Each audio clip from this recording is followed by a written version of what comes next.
Someone may want to tweet the link. Yeah, yeah, I yeah. won't. There you go. I won't. I'm just gonna say I'm high. I'm with Clif now. And people are always like, "Why don't you tweet the link?" And I'm like, "Because the link is on the computer, and the Twitter's on my phone." And people are like, "People are like, you could do something about that." I'm like, "Yeah, I could. Not gonna, but I could." Right. I'm not. I'm not a slave to this. Everyone's got to be in touch with everything all the time. I tell people all the time. I said, "I've fallen off the map." It's. I like to treat even text. I like to treat like the Pony Express. Like I have a natural slowdown process. When people they start doing the Tell back them and to forth. go to your YouTube channel anyway. The link's up there already. Oh, there you go. There you go. I just be like, go to my YouTube. We're already like live, so fuck it. I think people are hearing this part of the conversation, which would be brilliant. That's great. That welcome. You know why? Because 19 viewers. This is already. These are already. Right. Like, I'm gonna get so many Clif High people. They're gonna be like, "Who's Debbie Panther?" They're like, "This guy is tomorrow morning. Tomorrow morning." Their WordPress blogs all over the internet will explode with. Well, Greg Hunter has nothing to worry about in the form of CW Chanter. CW Chanter thinks that he's prepared to interview the likes of Clif High. CW Chanter's another thing coming. Let me give you a brief preview of the shenanigans that our esteemed Mr. High had to endure last night. This embarrassment of a show with this jerk wannabe. No. I've seen far worse anyway. Oh God! May God have mercy on your soul. You know. Hey, listen. It's like that's like punk rock. It's like, yeah, now everybody can do it. Yeah, now everybody can do it. Great, fantastic. Okay, here we go. I'm on with Clif.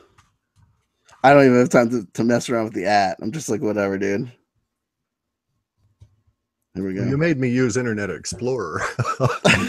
That's almost an offense. Well, you know what? It may be an offense to you, but if I made you use Internet Explorer, I take it I'm grateful that you were willing to make that compromise, because I know here's one thing that I've learned, that I should be aware of the fact that people are sensitive to the various platforms that we use to achieve these goals. Yeah. Some people are comfortable on YouTube, but they want to do it on Zoom. They won't touch you on Skype. They don't want to talk to you on Gmail. Please don't send me an email from Gmail. You know what I mean? Yeah. Some people are really like that. Yeah. So if there was any of that happening with you, and I'll tell you, I'll be completely honest, is I'm trying to practice, the yoga of, ego, keeping the ego in check. So I'll admit to myself and the universe that I'm very much aware of the fact that it probably wasn't so much that Clif High was willing to say to himself, you know what? I hate Internet Explorer and all that it stands for, but I need to talk to CW Chanter. I don't think it was that so much as it was Clif High sitting there going, okay, now what's the over under if I try to get or talk CW Chanter through setting up a simple Zoom room and or downloading Firefox? How long will this be? What's the sole contract that I'm right, exactly. How many months would I be involved in support? Okay, Clif, I think I set up a TP protocol. Is that what you want? No. There's a moral responsibility to our actions. That's why I like listening to you. You get that shit. You suffer it. I think. Tell me about it. Oh, well, at least someone's paying attention. Jesus Christ. Listen, I'll tell you. It's like I could tell you this being an adult ever since my kids were born. They're speaking of magical soul contracts. There is something that happens. Of course, the pragmatic atheist skeptic will say, "Oh, yeah, what you're describing is a biological phenomena, or even a psychological phenomena about all of a sudden having some skin in the game and having a greater sense or stake, or having an internal drive to want to take care of the next generation." But the minute I had children, every story that I had heard in the news or that I had studied in college, about economic factors or things that can happen in systems, or when systems kind of go fricassee or awry, or with this, government programs, this, that, the other thing, really came into sharp focus in this amazing way. Do you know what I mean? Like Yeah. I made a video saying like, oh, feeling like Job, saying that you feel like Job is not necessarily an egotistical statement. It's so much as long as you remember that that's a feeling that any human being can have and probably should have, because it's one Well, that's the valence of everyman the story. it's one valence of the existential crisis that is life. Welcome to the trip. Yeah. No, I get that. I mean, I don't particularly like tuning into a lot of suffering, but I get the fact that you talk about it in your videos, and it was kind of cool. And then also you were early on the case of the blue space chicken people. So that was cool.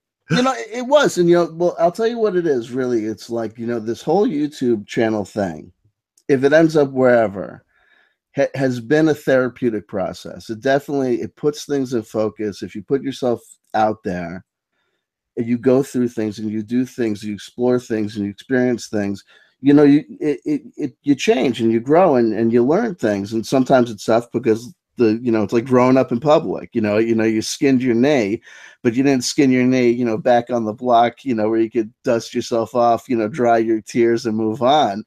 You did that. You did that shit live on the internet, honey. You know what I mean? That's, you know what I mean? And you could delete it. You could send it to private, but there's people out there who, like it or lump it, have seen you at your best or may have seen you at your worst.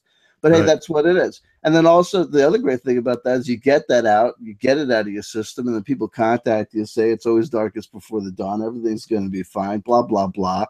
We're in your corner, CW. And and you dust yourself off and you keep on moving. And and then it's also the simple little things like, I don't know, it is what it is. It is what it is. But on to you. Oh, yeah, the agenda. because I'll say, because it's funny, you say that everybody's a little bit psychic, and we'll get to that with my skeptical analysis. But I predicted last time when the idea was first truly hatched, that came to fruition with this actual interview.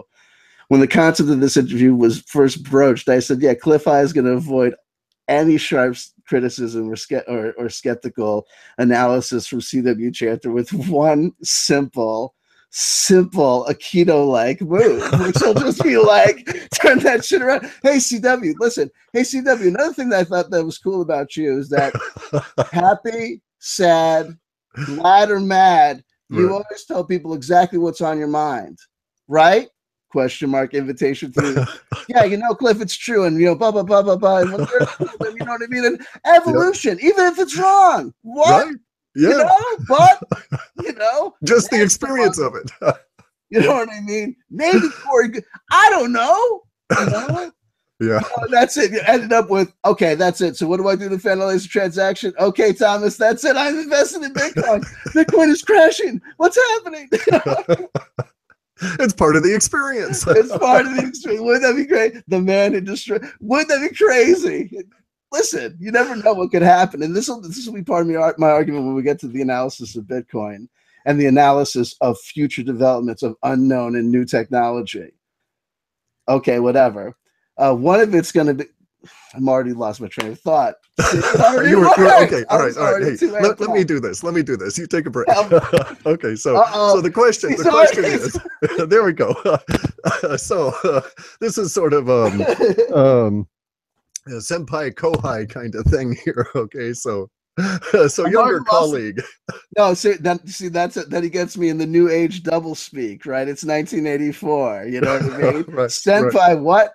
And then I know enough to know that one of those guys is the teacher, one of those guys is the student, and I'm sure as shit Clif I is not saying to the world, I've come here to learn what the mighty CW has to impart. So no. Everybody's experience is valid, even young pups. Oh, and I'll tell you what else is valid. The rising to the occasion and said, "Woo, that was a close call." But now that we're back on track, thank you. I will give you credit for focusing the moment. Now that we're back on track, let's jump right in with the beginnings of Clif High. Here's what we're trying to do here tonight. There's no point in doing another cookie cutter Clif High interview. He talks a lot. He's interviewed a lot. The only point in him coming here is if we can have a unique experience with each other and then thereby share unique experience with you, the audience at home, to expand, to add to the canon, hopefully, of Clif High. Oh, no, we need to take it down. Take it down. That bastard's everywhere. That maybe, who knows? And if there's anything, they'll take. Maybe we'll do a Chanter's Curse experiment at the end. We'll see if I can take out Clif High with a metaphysical blast of bad vibes. You know what I mean? Hey, Clif High. No, hey, dude, you're coming out of yours already. And listen, I saw it a couple of months ago. Will Bitcoin stop the birth of babies without brains? Will Bitcoin stop the existential suffering of the universe? Huh, buddy? I didn't think so. That's not its purpose. It's, you know what I mean? And the dog chases its tail. Right. What's it all about, man? Anyway, let's start with webbots. Let's start with this. Here's one thing. Let's put it out here.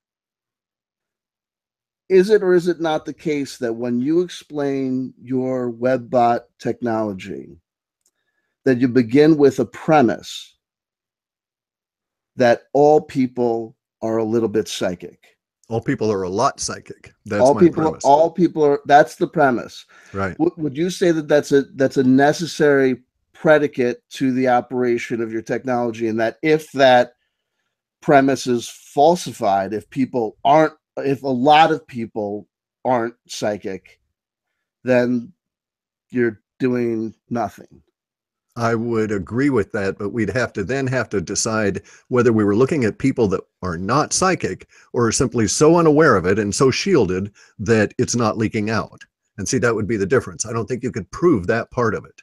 And I can prove that I can collect enough psychic impressions to get better than chance, twice as good as chance in terms of my predictions, and get some things really spectacularly correct. Just bizarre things like blondes on boats, like the boat that sank off of Italy there was described. It was the boat itself. That forecast came out 5 months before it happened. And in the description, which is all really muddied from what I get, I was describing a ship of state. And that it turns out that this particular boat, the Costa Concordia, the top 13 decks were named after each of those states in the EU that joined in the initial European common market. And that there would be a blonde in that would be the cause of this. It was indeed a blonde woman on the bridge when she shouldn't have been, distracting the captain, getting him to go off course, that caused it, et cetera, et cetera. So linguistically, sometimes I get just spectacular hits. On the other hand, sometimes, half of the time, it's totally wrong, or the timing is way off. And I can explain how I did my timing if you care to go into that. Oh, okay. Well, let's take it one step at a time. Well, let's do it this, because we just produced a piece of information. Here's an argument that I know has been put forward in the past, and it's the Nostradamus effect. If we look at this quatrain and we apply these sort of interpretive rules, we're going to be able to get a lot of quote unquote hits. So much so that you have people out here that every 5 to 10 years makes it the same author will make the same expert in Nostradamus will make another book saying updated for 2001, 2007, 2012, right? Sure. Saying that, these are the new hits, or this means this, or, you can clearly see that Nostradamus may have been seeing the culmination of the end of the Mayan calendar. Dun, dun, dun. Updated, sure. I get the updated for 2022. I got this amazing prediction on the end of blah blah blah calendar. Whatever.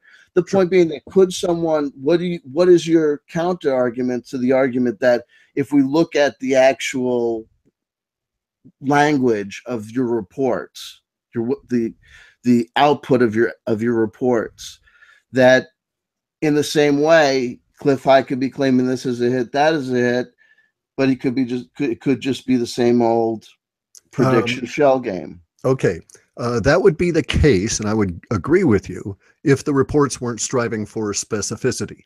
Okay, so there's actually degrees in the reports that associate time with language, and then, as in the case of the Costa Concordia prediction, some 5 months ahead of it, or the prediction of the Banda Aceh quake and subsequent tsunami, which was 8 months early, and that was an interesting one. So let's look at that. Okay, so I get this set of data that goes to the idea that a big earthquake's going to come along, and it's going to be a strange kind of an earthquake, an electric storm earthquake.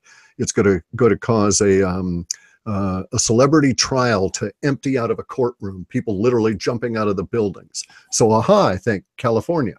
The reason I thought of that at the time was that we had all kinds of celebrity kind of cases going on in California, and that California is known for earthquakes. And so I focused my energy in terms of an interpretation on that, but it didn't make any sense, because part of the other aspects of that interpretation of that data, which is in the report, was that a nation would be knocked back to a previous age, 300,000 people would be killed, it would be necessary for navies to be involved in the rescue. And at that part, it was like, well, this didn't really make a lot of sense, but I put it out there. Big earthquake coming, it seems to be focused on California, blah, blah, blah, blah, blah. And in what it ended up being was what I call data masking. And what actually happened that year was, in May, we had the Scott Peterson trial in California, where people jumped out of the building due to an earthquake that was coming along. And it was recorded, and there was a lot more language in my forecast that went to the idea of the celebrity trial, the press being involved, snapping photos of other press people jumping out of the building, which is exactly what occurred. And then none of the rest of it. No nation knocked back to a previous age, no 300,000 people dead, no navies involved in rescues, etc. And so I'm left wondering, okay, basically, what the fuck? You know, the data sets usually in my work in the past, when you get a clump of data that might be, say, 35 really good key indicators or linguistic structures, and you get 6 or 8 of them happening, usually you get the majority of them happening, somewhere between 50 and 60%. But in this case, I had 50 or 60 or 70% of that set involved with the idea of a nation knocked back to a previous age. And I could have put out the report 100% focused on California, with the idea that when the earthquake came and hit California, it was going to hit it so hard it was going to knock it back to its previous history. And it didn't happen that way. Instead, what happened, 8 months later on Boxing Day, we get the Banda Aceh earthquake, and the rest of the data sets came in fulfillment. So the geographic references were not quite as connected as they should have been in order for me to get it, because I thought I was looking at a single event. And so It was really a case of data masking, where the larger event in the background 8 months later was weeping forward so far into the future that it was masking over, but still allowing the details through. Now, listen, I don't think we don't need to belabor the point, because it turns into a circular thing, because no matter, it goes round and round. But obviously, if we're talking about the concept of data masking, already we're looking at a thing where you're allowed to, for yourself, you're allowing yourself, as far as, self-assessing your predictive powers, to look at one prediction or one reporting and see it as incorporating, or you're looking to then I actually didn't do that. It all came out in one report. And at the time that we had the Scott Peterson thing happen in May, the next time I brought it out, I said, well, it looks like the rest of that was, basically no go. I'm used to about a 50% hit rate, okay? Somewhere in that neighborhood, that I get some of the language showing up. It's all forecasts of language, not actual events. That's a subtlety that some people step over. And so I'm looking for forecast language because of the way that language works. Words are actually predictive of actions. And just as in the martial arts, for instance, subtle movements in the eyes are predictive of actions that someone might take. And you can get this. It's not so much at that level. It's not so much as a future forecasting as your senses being so well attuned, if you're a martial artist, that you can see that someone is actually thinking about moving, and you catch that thought going through their head. You're so able to react because you see the saccadic eye movements, and so you react ahead of them reacting. And it's not really psychic or anything at that level. But expand it out to language, we pre-say so much of what we're doing physically. Okay, so 68% of all of communication is nonverbal. But in those instances, here we have the internet rise, and in the beginning of the internet, it was entirely textual. And so we had to encapsulate and shove our psychic perceptions into the leaks that were coming out through this new textual medium, because we were no longer doing the face-to-face stuff. So getting back to your point, in May of that year, I said, no, I screwed up. The rest of this isn't going to happen. We had no other references to that. The data sets did not continue to bring it forward at all. It was all encapsulated in that early part of the forecast. And then it was only in hindsight that I was able to say, holy crud, this is what had happened. You know? Right, but yeah, but in hindsight, you know what I mean? If you're like, I could be like, I want to start a new psychic service where I predict your past based on what no. You missed my point. You missed my point. No, I'm teasing a little, but I think I got you. But like I said, that's part of. I mean, look, I mean, that's what you have to be wary of. If Certainly. you look at skepticism or try to engage with things skeptically, is because it's an infinite regress. You know, you'll go in through another door and another door. Right. However, as I was saying earlier, I go for specificity. Okay, so let's examine recent history.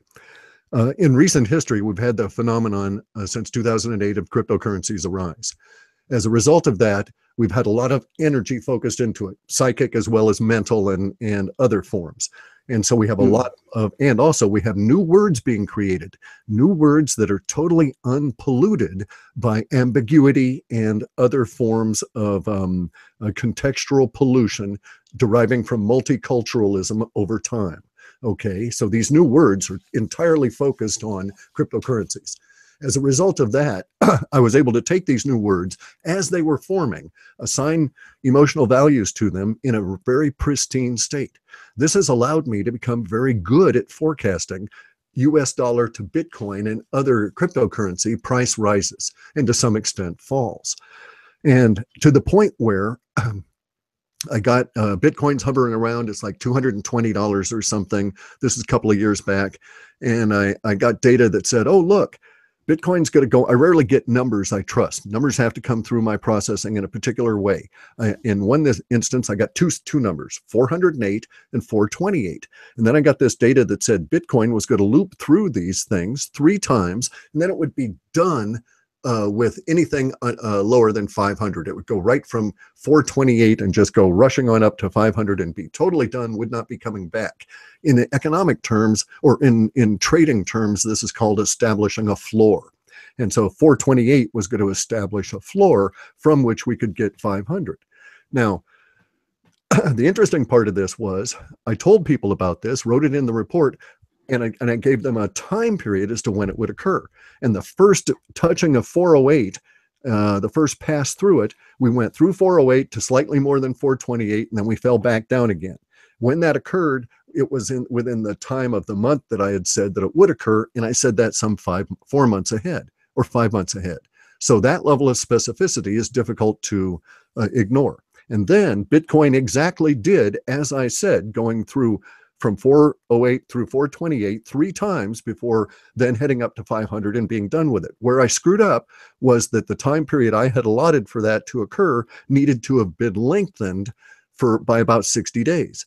This occurs to me because I have to, occurs to my program, these time variants that way, because what I have to do is assign an emotional value that corresponds to the actual appearance of the words later on. Is that a subjective process? It is entirely subjective. But what I do is I validate it with actual reality. So I came up with this thing called the emotional reduction engine. I based it off on this a wheel of emotions that was devised by this psychologist in the late 1920s.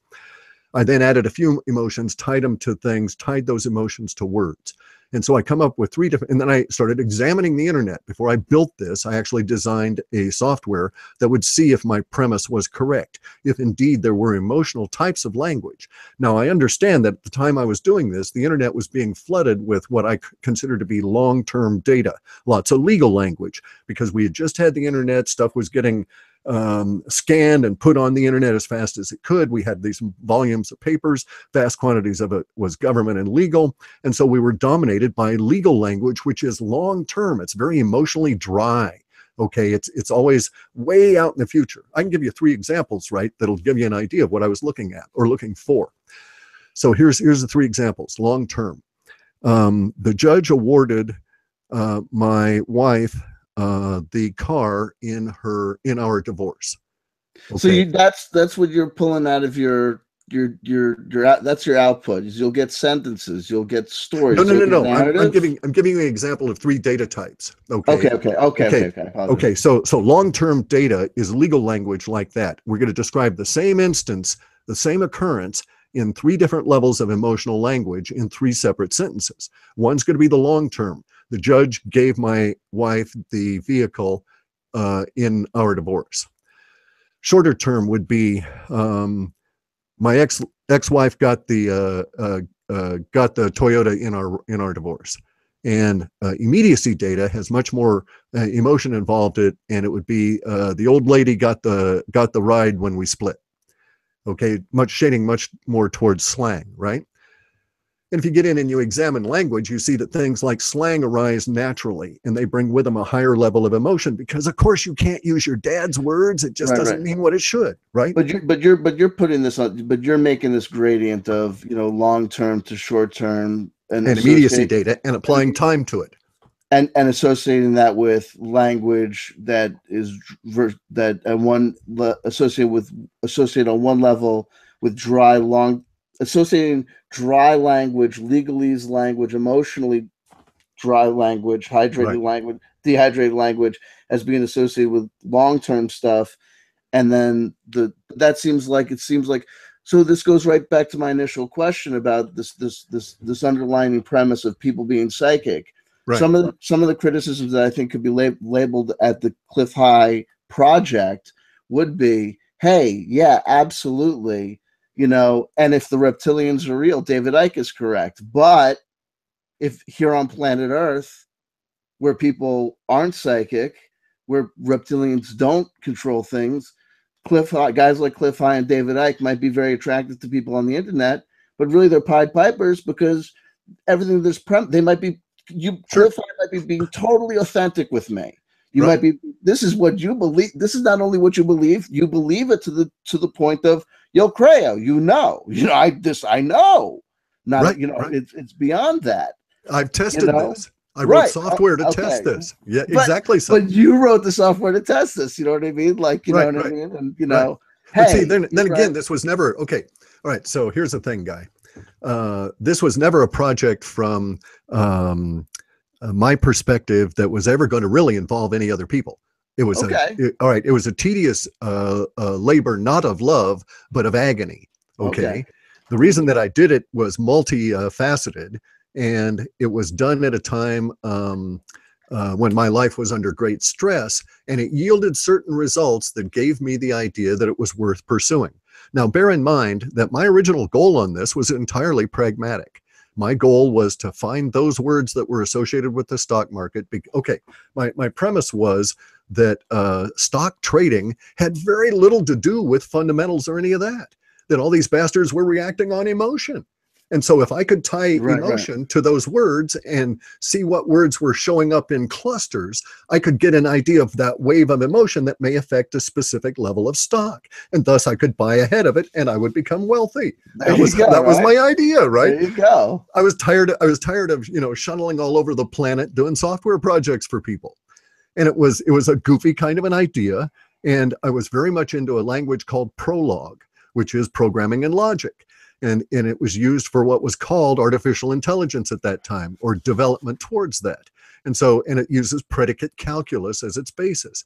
And Prolog is very much like Perl. It is very specifically focused towards words. And so you build up these levels of words in database in RAM, and you're able to sort through them and do things with them very rapidly.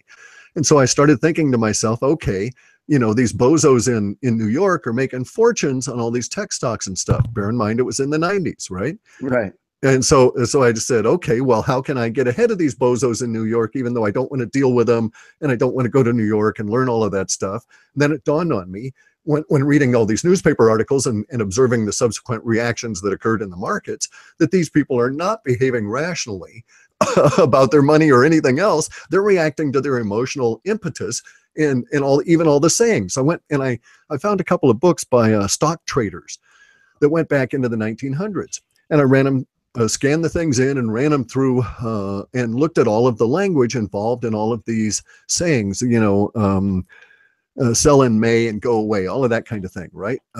Hundreds and hundreds and hundreds. And that's when I determined that, well, these expressions were expressing emotional attitudes. They weren't suggesting anything fundamental was occurring. They were talking about the emotional attitudes and the flow of human life through time, and how in summer we kick back, there's less action, people go away for vacations, and it reflects more than just the time of year. It reflects the mental attitude that makes stock trading mushy, hard to do, because these traders needed the hard edge to do it, which they found in the cold months where everybody was shivering, and I tied it to all this emotion. And that's when it dawned on me, well, hell, I could write a software program that would read through newspapers and stuff that were coming out right now, and I could analyze these things for emotion in a far broader scale than somebody who's just sitting there reading the Wall Street Journal. And many times the Wall Street Journal was writing articles about things that happened a week earlier that you could find if you happen to be reading the local papers, that they then go up chain into it. Make sense?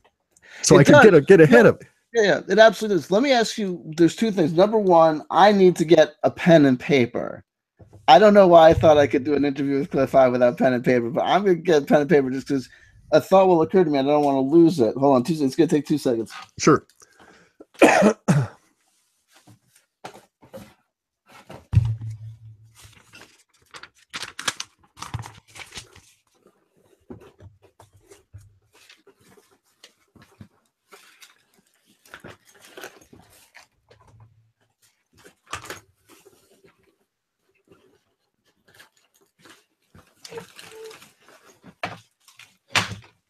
No, you go with the reality of the situation. Not to be. I have paper and no pen.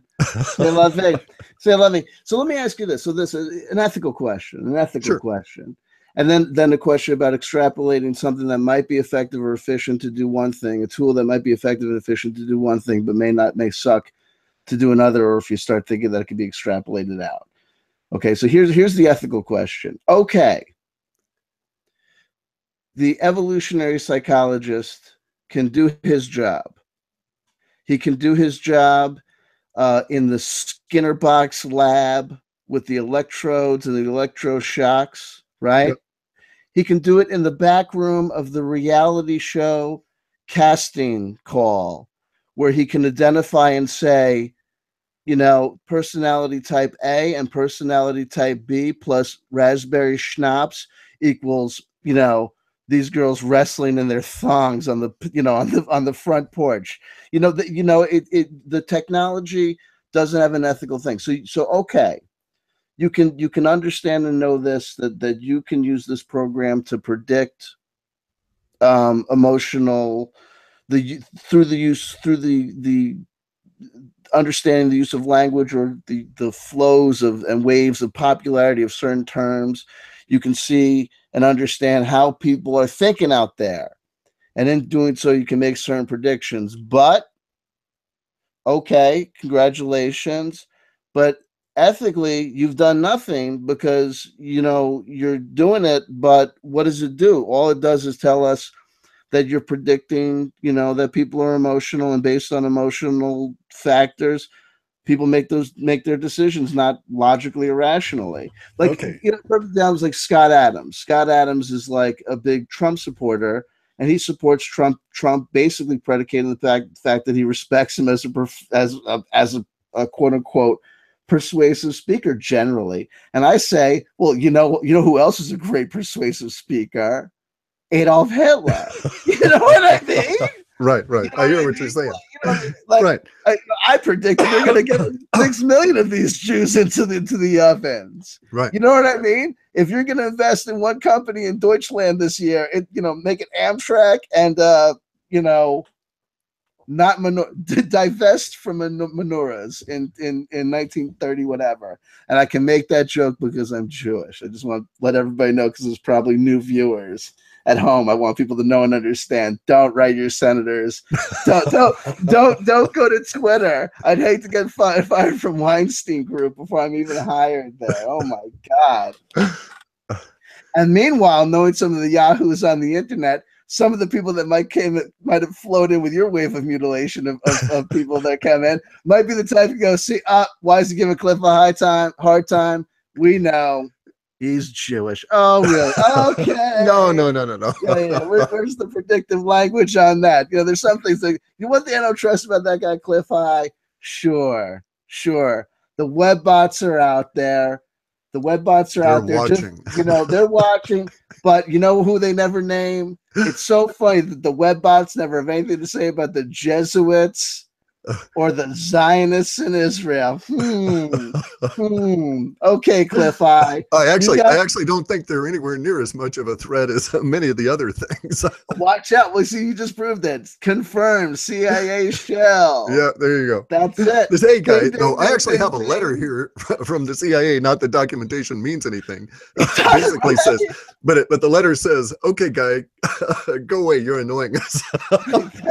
Oh God, you got one of those. I got one of those too. Apparently, I said something that was misinterpreted about Obama. I was trying to compliment him, and it said that he drives me wild. I think about him in the bedroom. Next thing I know, the FBI is knocking on my door. They got all sorts of questions.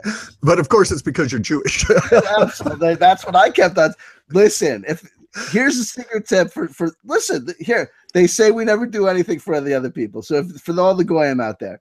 If the cops, the CIA, the FBI ever harass you, and especially if you're the kind of person that has a chip on their shoulder because you feel like other people, maybe in other ethnic groups, can always complain and say it's about this or that or the other thing.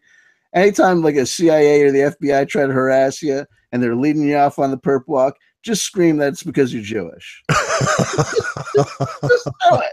You never know. It may work. It may work. You know what I mean? Someone may come to your aid. Someone from the CIA and the FBI. At least is going to buy you some time. No. My advice would be to go the other route and start doing Masonic handshakes for all you're worth. You see, I just know what's going to happen. I'm scared that I'll do the Masonic handshake. I'll try to, but I'll muddle it up. You know what I mean? I'll get I'll get a cross reference with the YouTube video I saw about the Church of Mormon. You know what I mean? And I'll like, oh no. Then you're really in for it. Yeah. Oh God. Oh God, one of those damn Mormon Jews. No. That's what they call you into the back room. You know where the colonel's at, right? He's sitting you down, going, "Okay, smart guy, Brother Mason. Close your eyes. Now show me, second right hand in the do guard." You know what I mean? Yeah. What is the answer to the question? There's a it's always Boaz and Yakim. Absolutely. Yeah. When all else fails, be like Boaz and Yakim. You know what I like to do? I throw him the reverse curveball. I was just gonna go, that's a trick question. Just to see, be like, whoa, maybe this guy. Yeah. Because that's playing the odds, right? I guess, but what's the ethic? I don't know. So what? But then here's the other thing. Okay, so the ethical question is blah. Might be. No. I actually feel I add value. Okay, because I made it. Okay. All right. I'm a bizarre fellow, right? I'm a bizarre fellow. Yes. We'll get to the fact that when they make. Here's the other thing. Even if you're doing good work out here, maybe you should keep your private beliefs to yourself because it's so easy for people to be like Clif Eye. Oh yeah, the guy that thinks that the friggin' Antarctica. Oh, sure. But even beyond that, no. Even beyond that, okay. I'm one of those people that don't think that we're material beings. I don't think we exist only in our bodies, and I think we're energy beings. And I think energy. I have a very particular understanding of this energy that is somewhat detailed. It allows me to, as a springboard, to analyze other things. It provides a basis for my rationality and for how I approach universe, and it makes my understanding of some things very acute, including the transmission of one form of energy into another. And so I have an acute understanding of the translation of emotion into facial features as well as into language, much more so with language because I've been doing it for so long now, but it's all energy.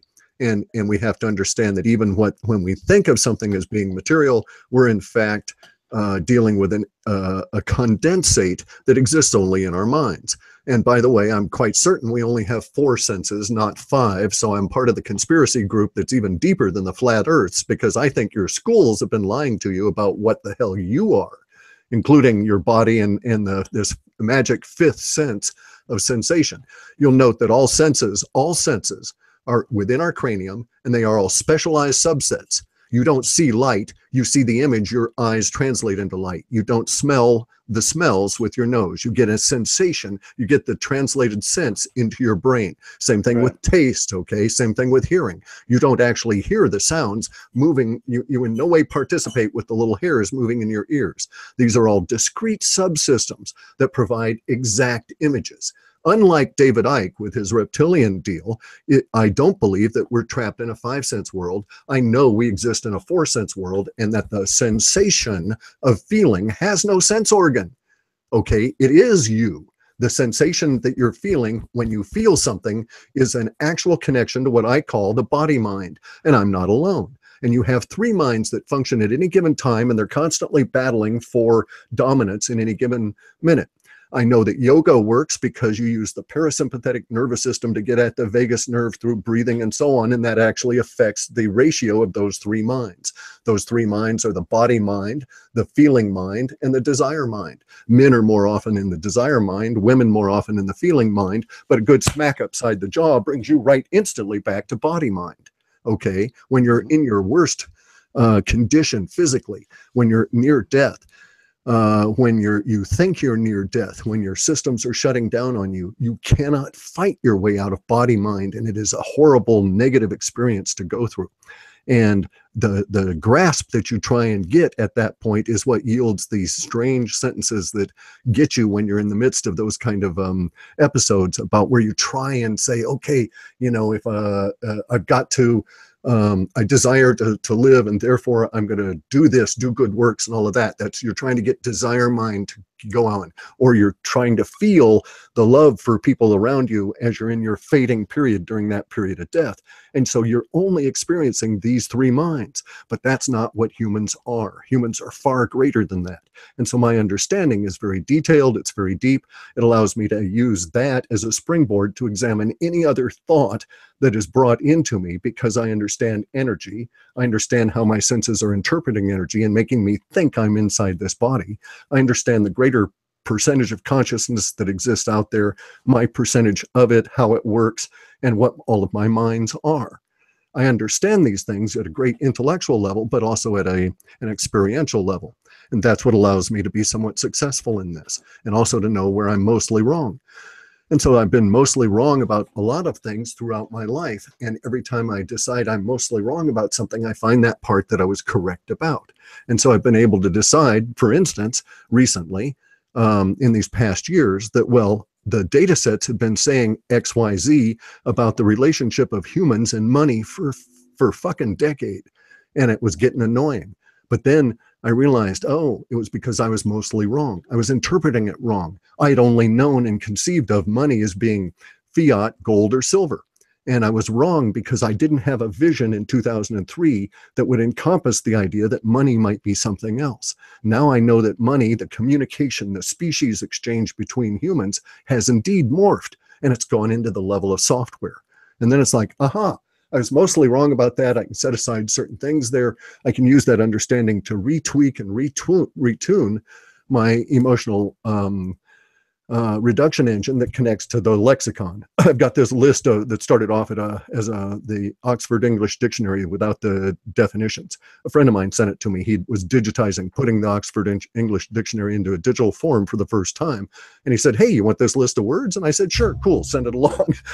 And so he copied it and sent it to me. And that was my start on it. And so I've got this ability now to be able to say, well, look, historically, we're at this huge spot, this transition, as the old system is dying, as the fiat system is dying, and we see it all around us. We know it's occurring. It's affecting all of us emotionally. And yet here we have something that's coming along, granted either through NSA or the good graces of Providence. You just don't know at this stage, but it doesn't matter. We'd better grab that thing for all we're worth, hold on for dear life, and go forward with it. And so, for instance, look at hold on for dear life. That's become it's an acronym, HODL. It's become a verb and a noun within crypto world and crypto space. And it's entirely specific. You're a hodler. If you're holding onto your cryptos for dear life, it implies a mindset. It implies and takes along with it all this emotion, which is very easy for me to pick up. And so as I've gotten better at focusing in on the cryptos, I've been able to get better at the predictions because the crypto words themselves are so pure and bring with them these contexts. Okay, so let's do this. So let's move on to the metaphysical issues that I have with Bitcoin. And we can get absolutely into the woo and talk about the fact that I've taken to in my personal life and online interactions, referring to Bitcoin and really feeling about Bitcoin, talking about emotional language, as an etheric demon, an archon prince, for want of a better word. I got you. A descendant of the primordial, one of the primordial archons known as currency. When you talked about that, knowing all this stuff and yoga and that whole world where you know the five senses and the four, and you're understanding the world in that way, there's so many that are in that attach or become explore that or start to wake up or realize or unshackle from the bonds of the illusions and grow, right, and start to abandon things like look at that gold and silver and fiat currency and don't say, oh, what happens next, but just look at that gold, silver, and fiat currency and say this is entirely the problem, and let's chuck this out. And when I look at some people's attitudes, like techno-paganism, I call it. It's like, it was like born out of this kind of like 1990s, like do kind of culture. That's really what it is, right? It's all good. The future's not scary. We lead the future. Don't abandon the future. The leading edge to the NSA. We are the ones that make the digital future. Collie's on the internet. You know what I mean? You know what I mean? You know what I mean? All this bull, but it could all just be this kind of, hyperbolic, emotional, faith-based bullshit. Or it could be the difference emerging that is going to make the entire internet world much more like India than any Western republic. And that difference is that India is not a nation of religions. It's a nation of seekers. And only and through seekers, you get vast quantities of chaos, and everything still seems to run, still seems to sort of function, still seems to bumble through. There's a lot of people that come from India to America, and there's very few people that once arriving in America say to themselves, you know what? America's great. We got these running toilets. Plague is on the run. You know what I mean? The crime is down. There's not beggar children or monkeys in the streets. Things are pretty good. You know what I mean? I haven't seen any lepers today. You know what I mean? And and say to themselves, like, there's very few people who say, but you know what? All those things considered, I come to America and I find myself a seeker in a land of people who do not seek. I'm going back.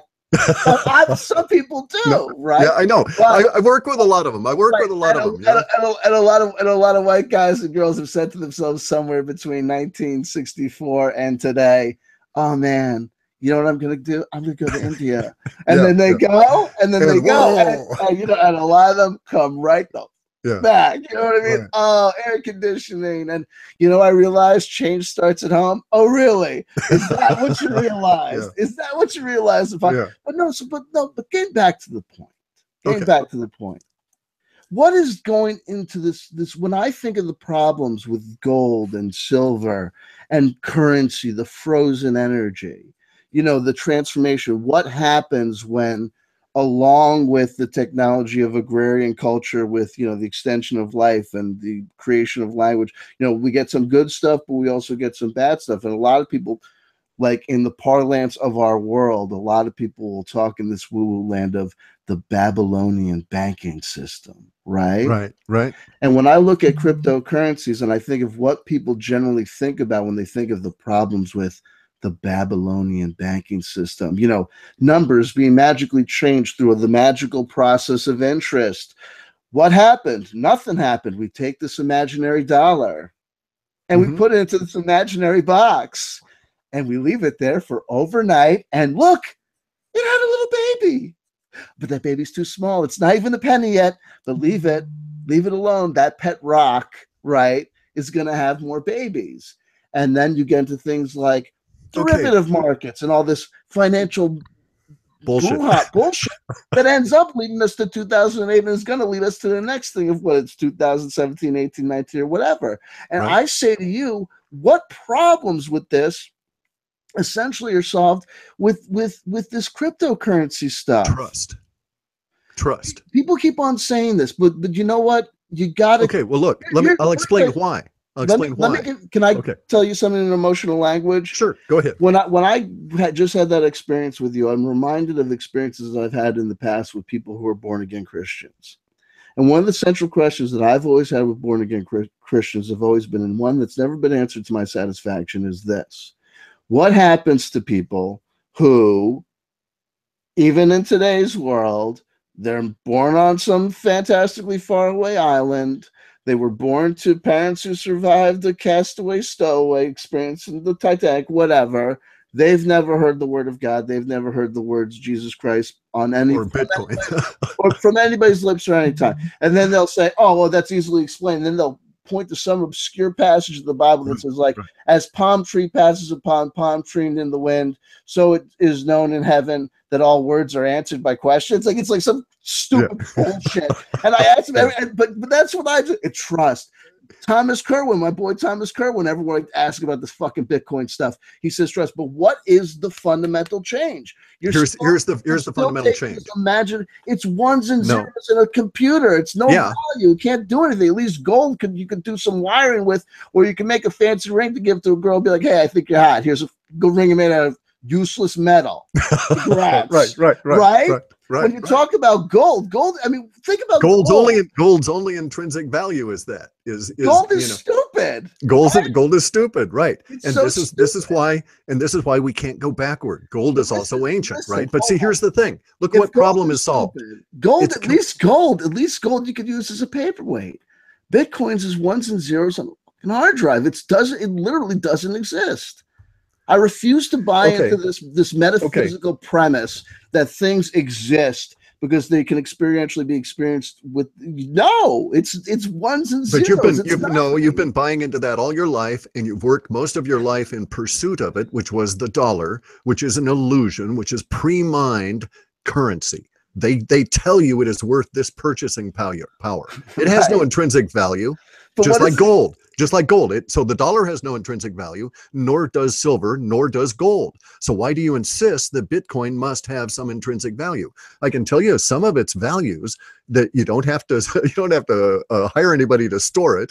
It's extremely small to hold a whole lot of it, and it moves very fast. And I can transfer it to you, and we can do this in a trustless environment where you don't have to trust, because the distributed ledger solves the issue through a consensus algorithm. So we all agree that indeed I have paid you X number of Bitcoin or Satoshi, and therefore you can spend X number of Bitcoin and Satoshi. Also, look at this. We are at a systemic crisis now, as you've alluded to. Okay, the last crisis was 2008.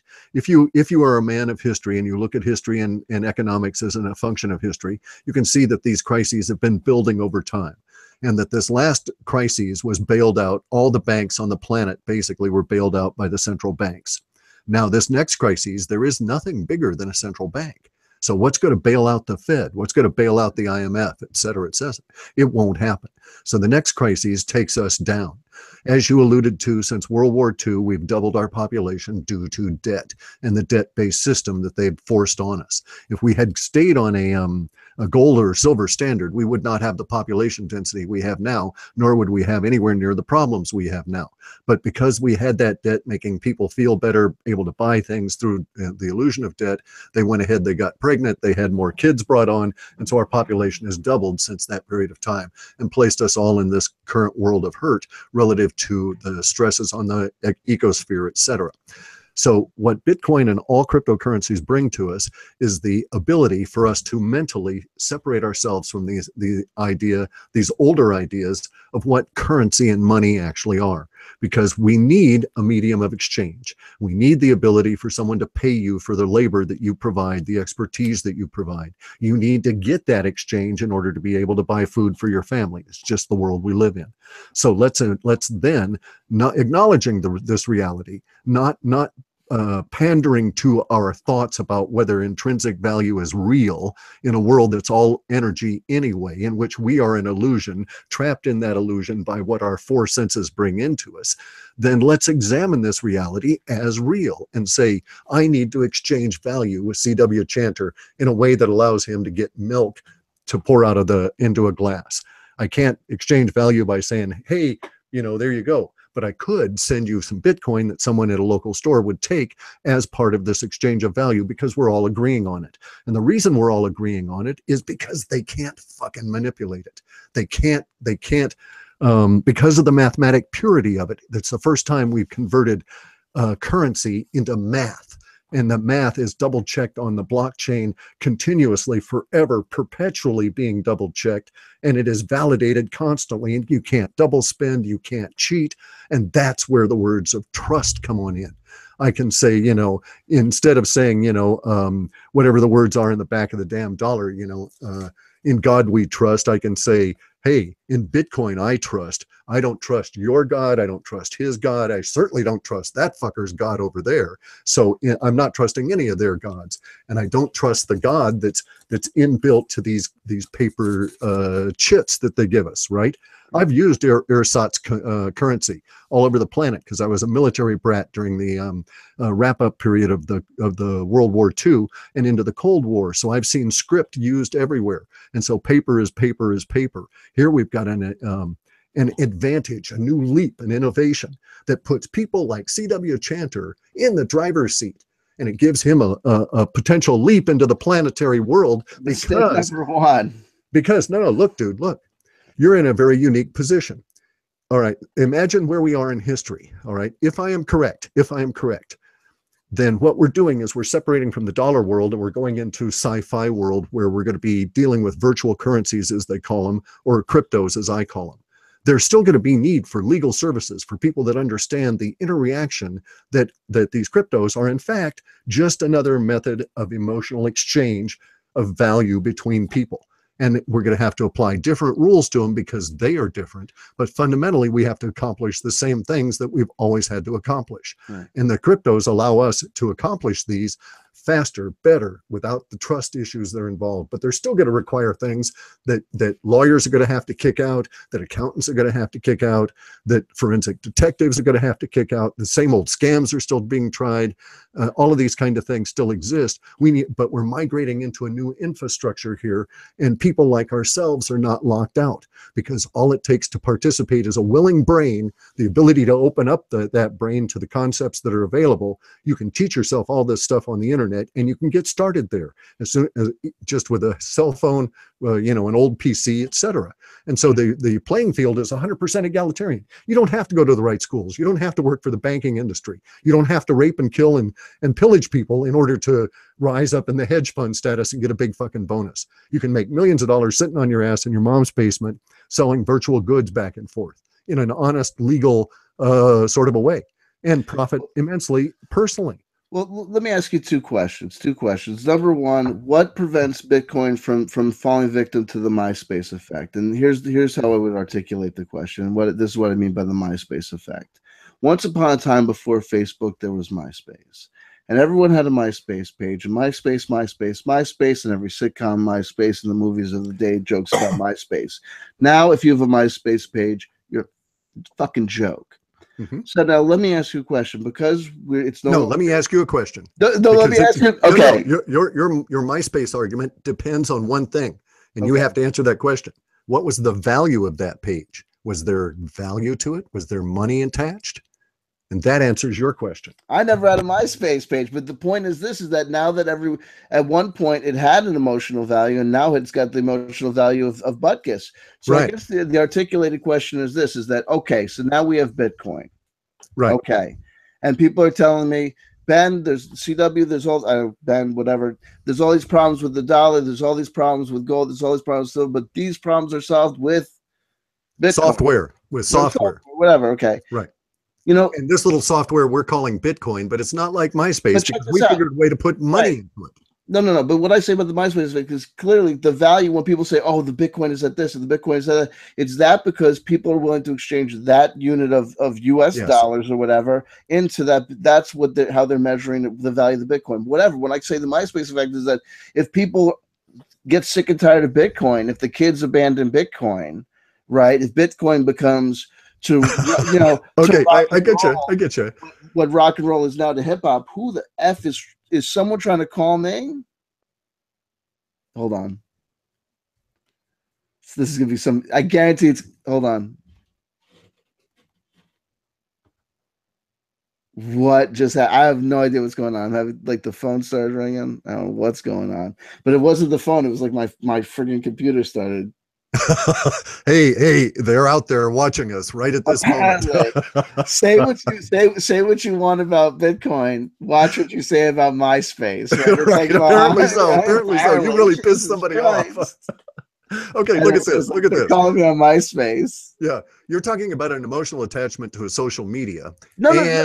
and we're talking about an economic thing called the blockchain. Okay, so the blockchain has to be differentiated from Bitcoin because Bitcoin runs on its own blockchain.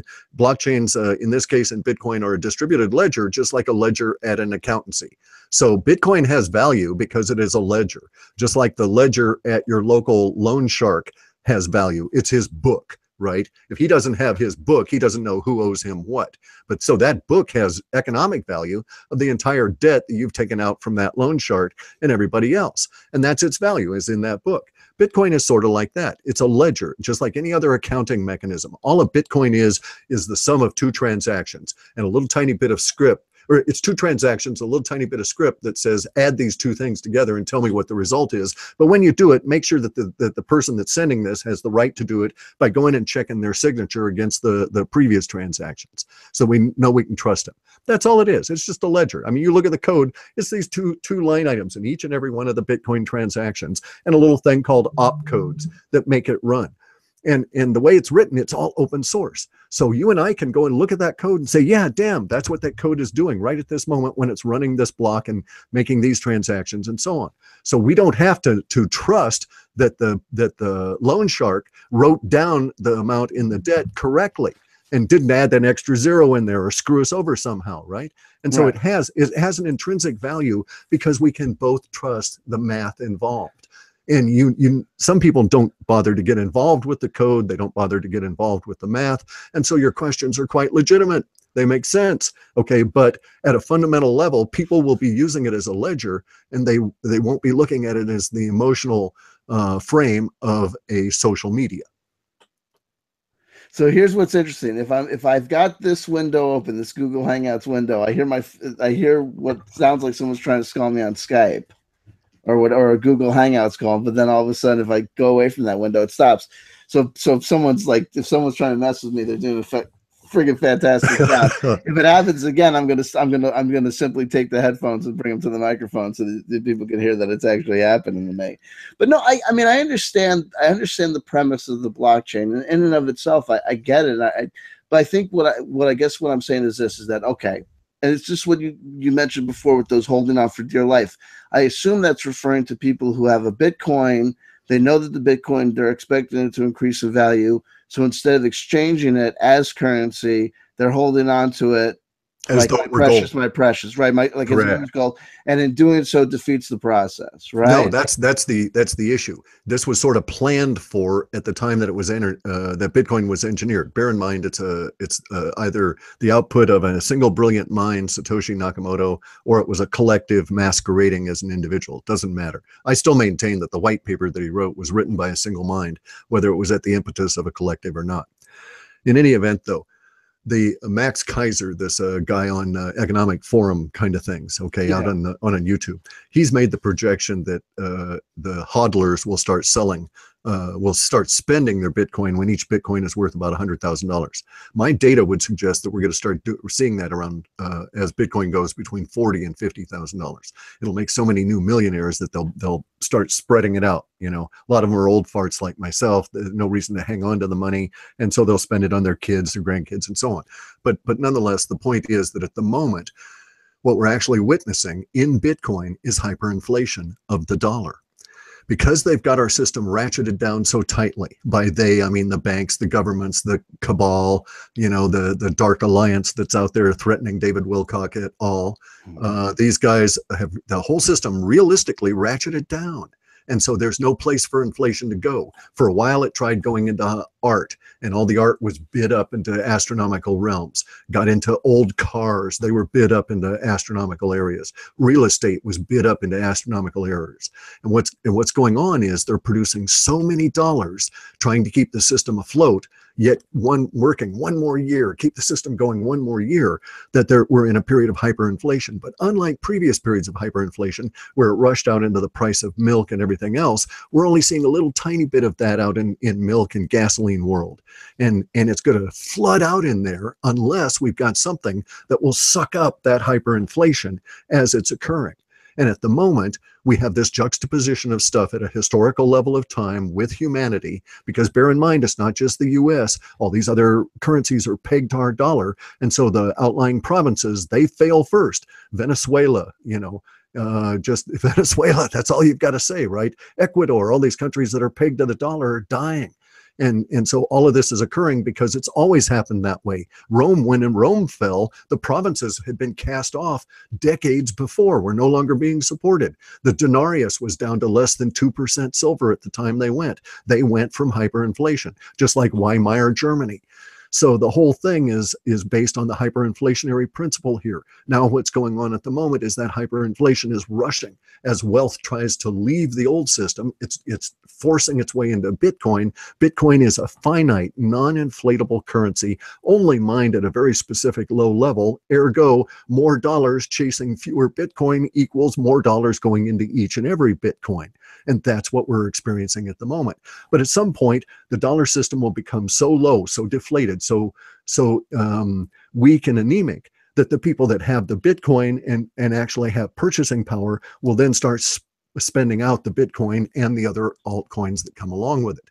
And basically, it's a survival thing, Guy. We're trying to all survive. But when we talk about other altcoins, aren't we talking about a market of potentially infinite competitors? Correct. But we've got quadrillions of dollars that we've got to suck up that are off book. Catherine Austin Fitts talks about $41 trillion that have been stolen by the state. They've got to stash that somewhere. Then there's all those damn derivatives. So some people would say, okay, here's what we could do. One of two things. We could, all this stuff that's going on with the problems with the currency and the things pegged to the dollar and yada, yada. We could take all of those economic shenanigans and we can parlay them into software, right? Mm-hmm. Where in the process, there will be, just like all the other gold rushes of the past, there'll be speculators, there'll be chancers, there'll be people that lose their shirt, and people that make fortunes that will turn their future generations into coddled, impotent, weak monstrosities. Hey. Okay, right? But that doesn't mean that they're not gonna do it. Right. But so what I'm saying is that still it's like meet the old boss, meet the new boss, same as the old boss. No, not quite. Well, couldn't you say instead of doing those whole shenanigans, couldn't we give up this whole fucking money market bullshit and go back to now? Listen, I'm very much aware this is me making a devil's argument. This is me being a devil's advocate. I like the world of today. I like air conditioning. I like video game consoles. You know what I mean? I like driving to and from. The house of ill repute, whatever it is, you know what I mean? Right. Like, it's fine. And I'm aware that system is supported by a lot of malarkey and BS. So maybe it is that Bitcoins and altcoins are the way to go. But here's the thing.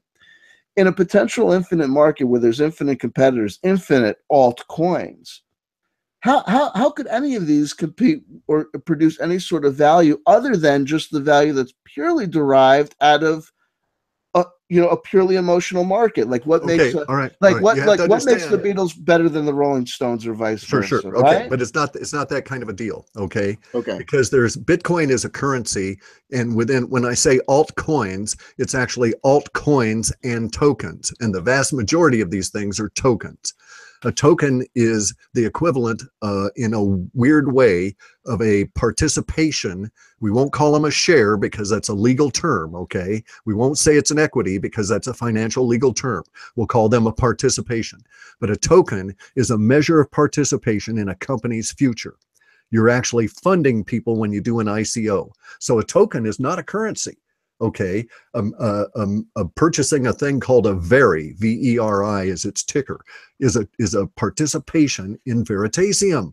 All right, and so that is a participation. And when that company Veritasium gets a new stock market running for the Jamaica stock market, its value as a company goes up. When it makes another deal with another stock market to replace the old dying equity system with something that's more fair, more honest, more open, more transparent, that we can all see, that settles all of the contracts and eliminates the shenanigans that go on in the current stock market, because you don't really own the stock, you buy it, never settles, it's all held by Seed and Company and the DTCC form, etc.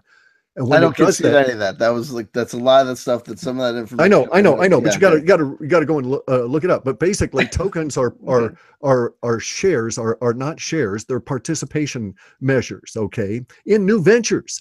And so someone's going to come along and they're going to try and make a flying car.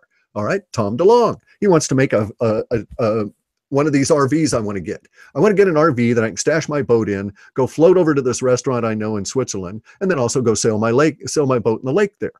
All right. So, but this floaty thing is going to cost a lot of money to engineer. And so he wants to raise money for it. So he's going to offer tokens. As they start selling things, those tokens will rise, just like shares in Tesla rise whenever the cars don't crash and burn. Right.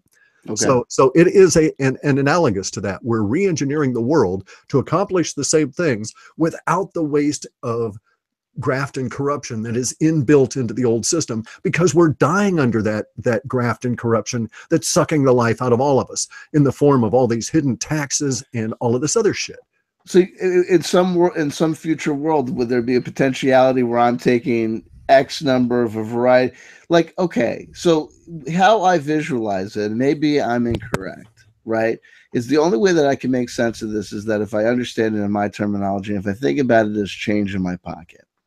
All right. Every once in a while, an American man or woman will reach into their pocket, purse, quarters, where pull out a whole bunch of what they think are American quarters, and what's in there? Oh, it's a Canadian quarter. I'm just gonna have to slowly pass this to the cashier, at the supermarket or 7-Eleven, and hope they don't notice. Yeah, but you don't have to worry about it. I don't worry about it, right? So, but in this world, I'm imagining looking at my digital wallet and seeing that I've got 3 altcoins, I got 3 Bitcoins, I've got this token, I got a Veritasium, I got I got an Ethereum, whatchamacallit. I got the new but see, you don't have to concern yourself with that. You can set, just like anything on your phone, you can say, no, I don't want to mess with that coin. I don't want to mess with this coin. I'll only take these things. And if anybody offers me any, that's what I'm, but then to swap it. I could. So here's me. I'm 82-year-old CW chanter, and on the wisdom of wise people like Clif and Thomas Kerwin, I have put all of my eggs in one basket called Bitcoin. But now I'm 82. It's 2000. Blah blah blah blah. And Bitcoin, that's grandpa's altcoin, man. No one takes Bitcoin anymore. You didn't hear about, and so in my will, I give my Bitcoin to jerk ass son number 1, 2, and 3, right? Whatever. Right. And they've got a whole bunch of worthless nothing because nobody touches Bitcoin since the scare of 2022. Remember the scare of 2022 when Clif got naked on the internet and kill everyone? Boy, that'll do it. That'll drive those prices right down. Oh shit. Right. Actually, I think it's likely to happen in 2041. It'll even be scarier then. The man who killed Bitcoin. The day that Bitcoin died. Okay, so you've got a point there, right? But I feel like. But you're basically coming back to the same point that the gold bugs have, that the silver guys have, that everybody has about the old system. At some point, shit happens and things change. The no currency as a rule, no currencies last longer than 72 years. Usually their lifespan goes between 42 and 58 years, and they're finished. They're done. Right. This is true for 6,000 years of the Chinese messing around with various alternative forms of currency, including gold and silver. We've been doing this experiment over and over and over and over and over again. We've done it with financial people. We've done it with lawyers in charge. And hey, they've fucked it up. So let's give the software engineers a chance. Give us a chance to fuck it up. All those fucking geniuses. Now, here's the thing about software geniuses. Those, oh my god, yeah. Oh, gee. But all I see when I see this stuff is like the derivatives markets. You know what I mean? With these mortgages of funny money and paper. And I think about these when you keep on coming back to the software engineers. It's these ones and zeros. And like I said, I mean, look, there might be aspects of this. First of all, there might be aspects of this argument that are just beyond me. Some people's brains are wired in certain ways. And when things start going to economic valences and these sort of things for a variety of reasons, it's just not my bag, man. Sure. But having said that, I think that, I'm worried when it comes to Bitcoin. Here's the thing that I have with Bitcoin, this whole fact that it's subject to this whole holding on to things where people are going to start spending it 100,000. Because here's the thing. I mean, honestly, talk about currencies of exchange, like, no offense. The only people that I know that take Bitcoin anywhere are hipsters, right? Sure, you're going to find a deli or a falafel stand, or you're even going to find a hot dog vendor at the corner of, Greenwich Village and Hip, right? Who's got a wall, who's going to take okay, Bitcoin. but then now you're measuring the world by your experience, though. Okay, granted. All right, now and your experience obviously doesn't include hanging out with a lot of software engineers or a lot of people that do take Bitcoin, because you're necessarily not referencing the fact that it's a huge level of transaction ability across the internet. I buy stuff with the coins as I can. Now, here's the thing, though. You're measuring the world by your experience. You're in Portland, right? I mean, aren't you? No. I'm in Podunk, Olympia, right? Okay, Olympia, from where Nevada came from. That place is that place okay? No, Olympia's kind of a. It's pretty hot. Aren't you near Evergreen College? Yeah, 2 miles away. Fuck out of here! You're hip as shit. No, dude. No. I live in an old cabin here. I live in an old cabin in an area, and if I went over to Evergreen, no one would know who the hell I am, and they wouldn't have a clue about Bitcoin. Those people are so clueless. It's amazing. The only thing they're into is this political bullshit. Yeah, they know Bitcoin's part of the patriarchy, right? No, but here's what I was going to say. You can't come to my channel, Home Slice, and try and sell some bullshit about you not being. But look, I can go into from Olympia. See, here's the thing. Bitcoin is building upon a thing called the network effect, right? And I personally, in my data, saw things suggesting that we were going to go to a currency change. I thought it would go to gold and silver. Everything seemed to suggest that. And then along in 2008, along comes the white paper, 2009, and they start doing people writing software late 2009, starting to do the mining, and Bitcoin gets moving.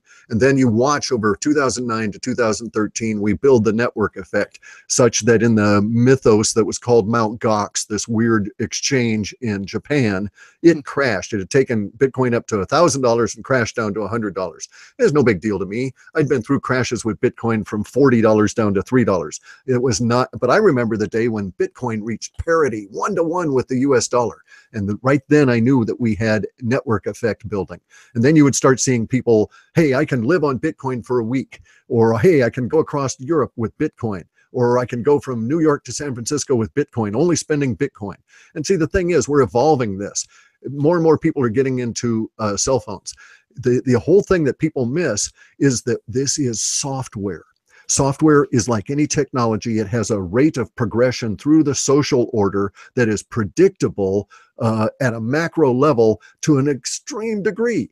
And if you're able to judge the elements, you can pick where you are historically within that adoption of that technology. So we went from 10,000 phones being produced in a month to 100,000 phones being produced in a month to 1 year we did 500 million phones being produced and sold into the market over a course of a year. 500 million phones. That's when we know we're in mainstream and that everybody is soon going to have a cell phone. And if you didn't have a cell phone, you'd be one of those people with a landline. Oh my God, an old landline. You're so last millennium, you know? Right. Okay, so that's what's going on. Software is going through money the way it went through communications, the way it went through and created social media. As soon, like the MySpace issue. Oh, you're so last century. You're still on MySpace. This is technology progressing through the social order. So this is predictable. The social order is not going to have this technology. It's not going to abandon it. It's not going to flush it down the toilet now that it's reached the network effect where a specific number of people have been involved. This is sociology, okay? This is psychology. This is shit that you should know because this is your profession. This is how all this shit works, right? Right. But you know that the American Revolution occurred because 3% of the population in America at that time decided we should have a revolution. Not because everybody got around and voted on it. And so it was that 3% that got us into the mainstream. We're right there now with Bitcoin. Okay. Okay. So look, but like I said, but you admit that like most, I'm not trying to put you in any categories, but when I talk to libertarians, usually there's a point in the argument where my hippie heart comes out and I say, but don't you understand, blah, blah, blah, blah, blah. Some people are going to die on that ER floor because they don't have the right paperwork, money, or whatever. And the libertarian, the real libertarian, the principled argument comes out and says, just like, Ron Paul shooting himself in the foot at the presidential debate with an honest answer. Oh yeah, that kid in the coma, he's fucked.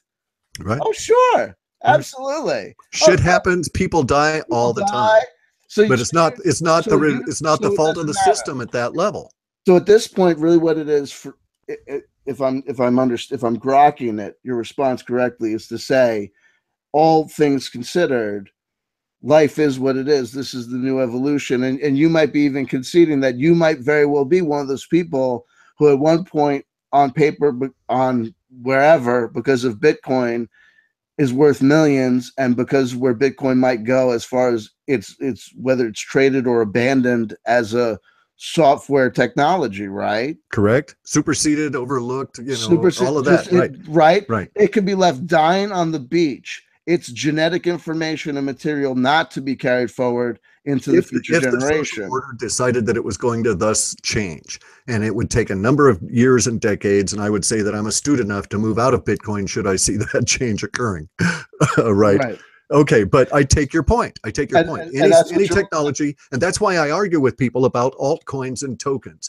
And that's why I've set up the reports the way I have to try and steer people away from those technologies that I, in my wisdom of having lived through many technological adoptions in various different organizations and have done software for over 30 damn years, I can say, oh, that technology is really cool, but they're going to be leapfrogged the very first time they come on out with that. So I wouldn't put my money into that particular token. And I get shit from I get a lot of people that say, no, don't say the bad thing about my particular endeavor, etc. And I tell people, hey, I've got to, your idea is bogus. We've got to get real with the fact that we've got to keep it real. What keeps it real is that altcoins and currency and alt tokens will die. And so it is that the death of those things, the death of those kind of companies and so forth, that keeps it real for all of us and focuses all the stuff back into value and thus promotes those things where value exists. And Bitcoin is unique in that at this point, in that it is a currency that runs on its own network with the transaction, and it was first, and it has network effect. Now, a lot of other altcoins have network effects. A lot of other currencies have network effects, but Bitcoin was the first, and that has granted it a special luster, if you will, in our emotional attachment to this particular kind of software. The same way that people see luster in gold or silver, or pearls or whatever, right? And that's an emotional attachment that we're putting on there. Right. And what's going on at this moment is that technology is sweeping through and eating the social order, and we are discarding those things that are wasteful and that have been stripping wealth from our planet and allowing others to steal wealth.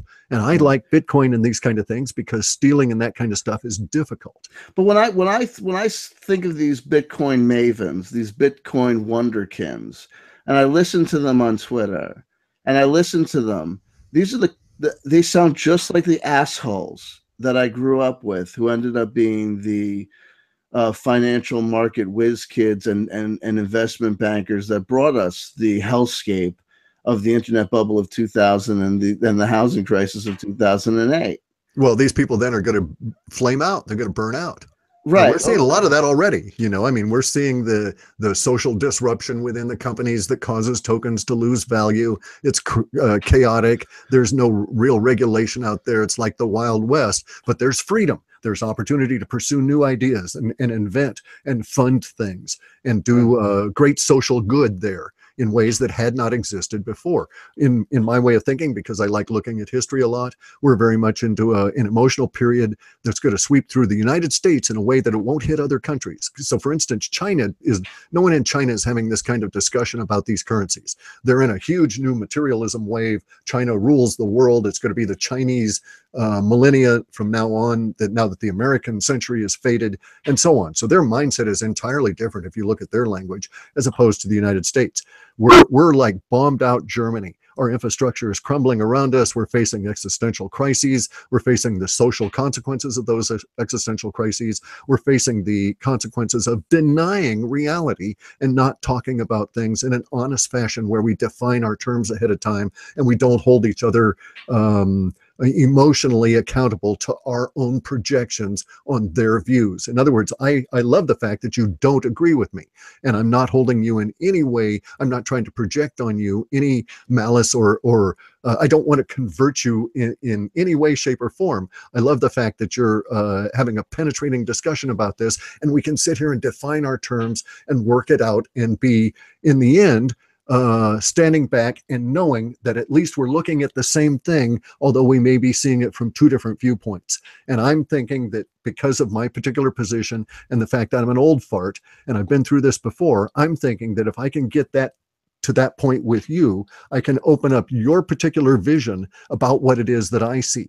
Because I do see what you're talking about, and I've been there and gone through that process, and so have not overcome, but I've stepped out of that mindset that you have.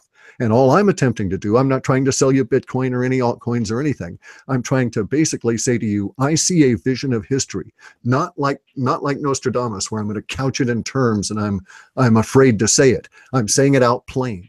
I see a vision of history. I can put myself in that vision of history, and you as well, because you're a contemporary with me. And I can say to you, because you're younger than me, you're going to have to live in our co-joined reality and the history I see a lot longer. And I can describe the history that as it's going to unfold for us. And I can give you temporal markers along the way for that unfolding.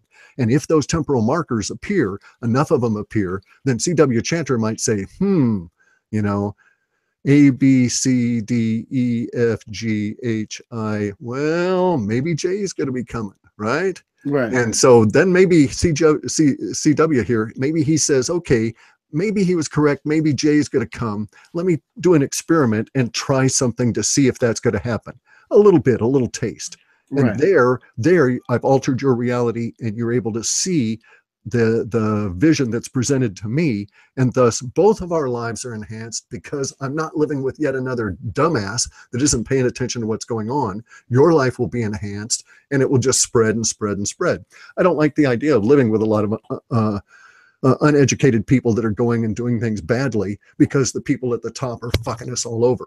And I know as a software engineer that because there's so many people like myself out there fucking around with the code, trying all of this kind of stuff, and because it is a true survival of the fittest with hackers and crackers and everybody out trying to get your towel, that kind of thing, then you know that this stuff is going to be rock solid as it proceeds along, or it's going to die on the vine, nip it in the bud, and it's gone. We don't have to waste our time with it. But in this process, I can tell you right now from a software viewpoint, and you can go and look at the code and teach yourself to read the code yourself. It's not that difficult. We can get rid of the shenanigans. We can get rid of the shenanigans. Right. We get rid of the rapists and the pedophiles that have been running our lives for so many years. And we're at a juxtaposition of history, and we've been given by universe an opportunity. And I say, seize it or get the fuck out of the way. Okay. Well, look, I mean, hey, brother, God bless you. You know, let's see what happens. I mean, I'm willing. Look, here's what I know. I understand. I'm willing to understand that there's aspects of the debate and the argument that involve things that are related to things like blockchain technology that's distinguishable from Bitcoin. And I get that. Also, there's a lot of this stuff that is just not the like I said, like, you know, there's some people that play the stock market, right? There's some people that saw day trading, got involved in day trading, and to them, it wasn't like gambling, but it was, you know, a little bit like you know, and they made it work, and I just know that's just not the way that I. Oh yeah. Oh, it'd make my terribly. It would hurt my stomach just thinking about that. You know, could never do that. But let me ask you. Let's do this. Let's ask one last wacky question about Bitcoin, and then parlay that into a question about, you know, some of the funner stuff, because we've been at Bitcoin for a while, and we might just you know, be there. Okay, so this whole thing about the great thing about the blockchain is this, and the Bitcoin is can't be this, and it can't be messed with, and this, that, the other thing, and then I say, okay, what about the speculated artificial intelligence?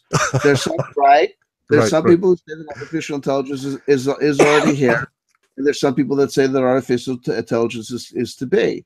And so, for the people that say that artificial intelligence is already here, I say, if you have artificial intelligence and it's as smart as it's purported to potentially be, who the heck are you going to tell me that what man put together, no AI is going to put asunder, and that the AI can't figure out how to get in there and set up enough percentages, control enough percentages of the nodes, right, to be doing all sorts of wacky stuff. Yeah. Okay, but we have to now define our terms about what is AI. Okay. I've worked in Prolog. Prolog and Lisp both were touted as the languages to go into AI.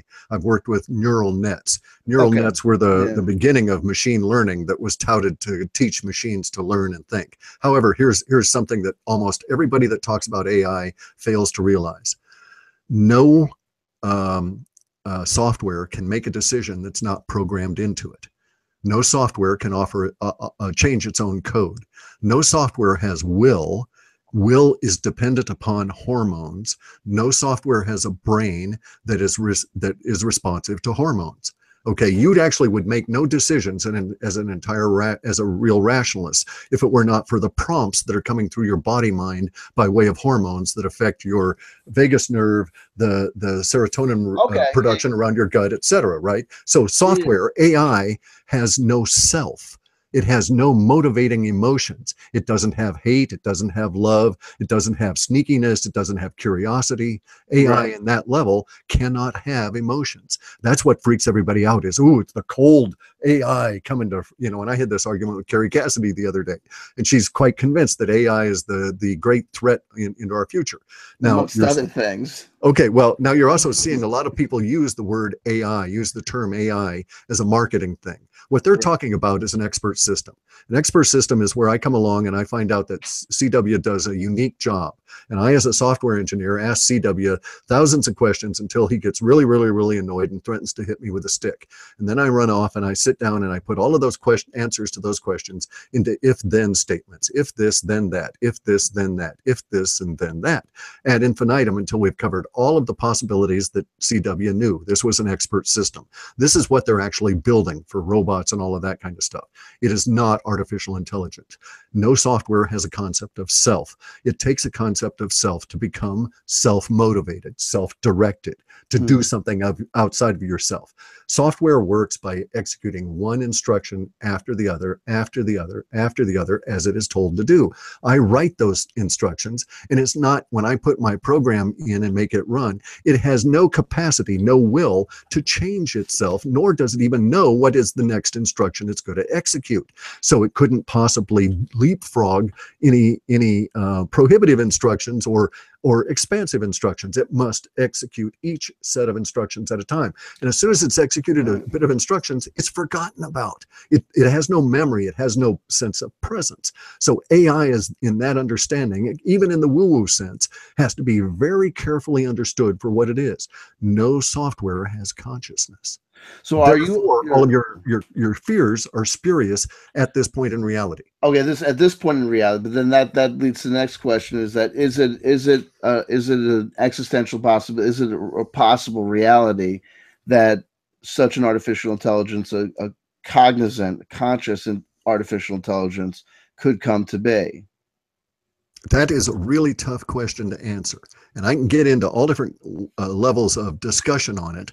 And I can suggest that in our understanding of the physics of this universe, AI, as we're postulating it here, as a cogent thinking, coherent consciousness resident in software, is not possible. Okay. And it's very interesting. You said something that reminded me of something that I had learned earlier in the week in a different podcast, and there was people talking about people making the role of emotions in making decisions. And it was important to me at the time because I'm often very interested in the notion of highly intelligent people coming to very, very different points of view or perspectives on issues. Like there's some people who seem to act like Noam Chomsky is a very, very intelligent person. Noam Chomsky says this about the Middle East crisis or the Palestinian-Israeli conflict. Therefore, that must be true. Like 2 + 2 = 4, right? He's got the high mental, but unfortunately, there's people with equal amounts of mental capacity of Noam Chomsky that come to completely alternative, different points of view. So intelligence can figure out, like a science can figure out a hard science like 2 + 2 = 4, but it's not going to be able to help you make an emotional decision. And basically, what I had heard earlier in the week was people talking about a person who, because of cancer, had to have a tumor removed from their brain, and the part of the brain that got it removed from was the emotional part, the part that basically produced these sort of emotions. And this individual, at the end of the day, could make no decisions because. To make the decision to go to a Chinese restaurant or a French restaurant without an emotional prompt, that an irrational response that tips you to one side or the other. It's deadlock. There's no reason. It's a total deadlock. Yeah. So it is what it is. So I guess there's that question about AI. So, hey, who knows? In the future, could it be so? I've always said this, is that if it's as smart as it seems to be, I don't think it's going to do any of the horrible things we think it's going to do, because I think of horrible things as being the result of lack of stupidity and ignorance, right? right. And we've got stupid AI now. Right. I mean, computers are just dumb, very fast idiots. Skynet's going to realize that we're a total threat to it, so it's going to destroy us. And like, first of all, why would Skynet think that we're a threat to it? It's made out of metal and hard stuff, and we're soft, fleshy things. I don't. Well, there's issues, with the nanites and all of this kind of stuff in the woo-woo world. One of the things that always come back to is I'm an engineer at a background level, right? And so I think, okay, nano anything. There's a real issue with command and control of it, and I've written. Neural software systems, right? Neural net software systems, and it's the same thing. You cannot put a complex instruction set in a frequency that's small enough for the nanite to pick up. Ergo, you can't program down at the level of molecular nanite kind of things, because they can't hold enough information. There's not enough RAM there, not enough, as we think of it, processing power. And then getting instructions to it, you got to be smaller than the atom. What's smaller than the atom for transmission, except microwaves, and the encoding of that stuff to nanites? You're not going to be able to give it complex, evil instruction sets. So at this point, you think that Isaac Asimov's rules of robotics could be implemented? If you see, there's the rub, guy, because you could do that sort of thing, because that's not AI per se. That's a really, really, really fast expert system that is a wide-ranging expert system. And they postulated the idea. He got around it and gave, in his iRobot series of books, he gave robots quasi-emotion through giving them what was known as a cytronic brain, which was described as basically some form of a robotic version of our own brains, which is an emulsified emulsion with little microcrystals in it. And so I contend, by the way, that your brain is not where you keep memories or house thoughts or any of that. It's merely an antenna, and the energies of the universe are what provide the thoughts to you. And so this is also a widely held belief among many of the cutting edge physicists that are dealing with the world in the electric theory universe level. And that, in fact, the emulsified oil that is our brain with all the little crystals in it was the model for Isaac Asimov's cytronic brain, which is how he was able to give the robots a quasi sense of emotion. They didn't have sensors. Their bodies couldn't suffer pain. And without the sensors and the potential for pain and loss and death, there is no real consciousness, and there is no still real decision-making oomph that's added there, right? So in other words, if you're in a primitive state, you're sitting out and a bear comes around, the hormone of fear makes you run faster than the bear, right? Not an intellectual decision. And so that's where we're at with this kind of stuff. So Isaac Asimov did what he did as as poetic or license, you know, granted to authors. And we have this concept running around in the woo-woo community of, you know, self-aware, sentient kind of software or robots or that sort of thing that as a practical reality doesn't exist. Now, I could see some of it in the form of space alien spaceships where you had a merging of vast quantities of sensors into the skin of the ship, such that the software was constantly monitoring those sensors and stuff. It could give the illusion that it was paying attention to itself, keeping itself repaired and doing those sorts of things. But again, it would not have a sense of self that extended in a conceptual way to consciousness the way we think of it at this point. It would merely be a reflection back to us of whatever the programmers had put in there thinking about it. Because bear in mind, software, no matter how it's run, can't change itself. Yet, right? Isn't that the whole ever? I've actually tried. I mean, I'm in the woo-woo business, seriously. Okay, I was a very talented software engineer because of a genetic defect I suffer from that makes my brain work a particular way. That genetic defect is called being a schizotypical. Schizotypical is defined as a person who is the surviving sibling of someone who was a full-blown schizophrenic. My brother died at a young age, a full-blown early onset schizophrenic. Right. So I am a schizotypical. So I don't see the world the same way as most people. What was his name? Sapolsky, who worked at Stanford, did a good 2.5-hour lecture that's on the YouTube under the Stanford channel on the religiosity in humans, and about how 2% of the population is basically schizotypical at any given time, and it is from us that religion and seeking and pathways and stuff spring, from the view that is created by the minds of the schizotypical individual. And he's can show it in tribal cultures, et cetera, et cetera. Yeah. But you get to the point where it's like this. His joke, okay, he's got a joke about the Winnebago tribe. And a guy from the Winnebago tribe is there. They've got a very famous shaman. Almost all shaman are schizotypicals. Their siblings are shunned and are excluded from the tribe, but schizotypicals are able to make their way with the rest of humans and stay within the tribe to some extent, although they were sort of isolated loners. The joke is that the guy comes from one of the tribes in New York. He goes up to the Winnebago tribe in Canada, and he said, "Man, I heard about your shaman just kicking ass here, you know, predicting rain and it falls, telling you when the forest fires are going to show up, where to go get the good berries, where to hunt them good elk. Man, he's just kicking ass, and it's just great." And there's a long line outside the shaman's tent to get all this stuff reconciled and this sort of thing. And in the Winnebago Indian tells it to his cousin from another tribe, "Yeah, man, he's just a great, great, great shaman. Thank God there aren't two of them."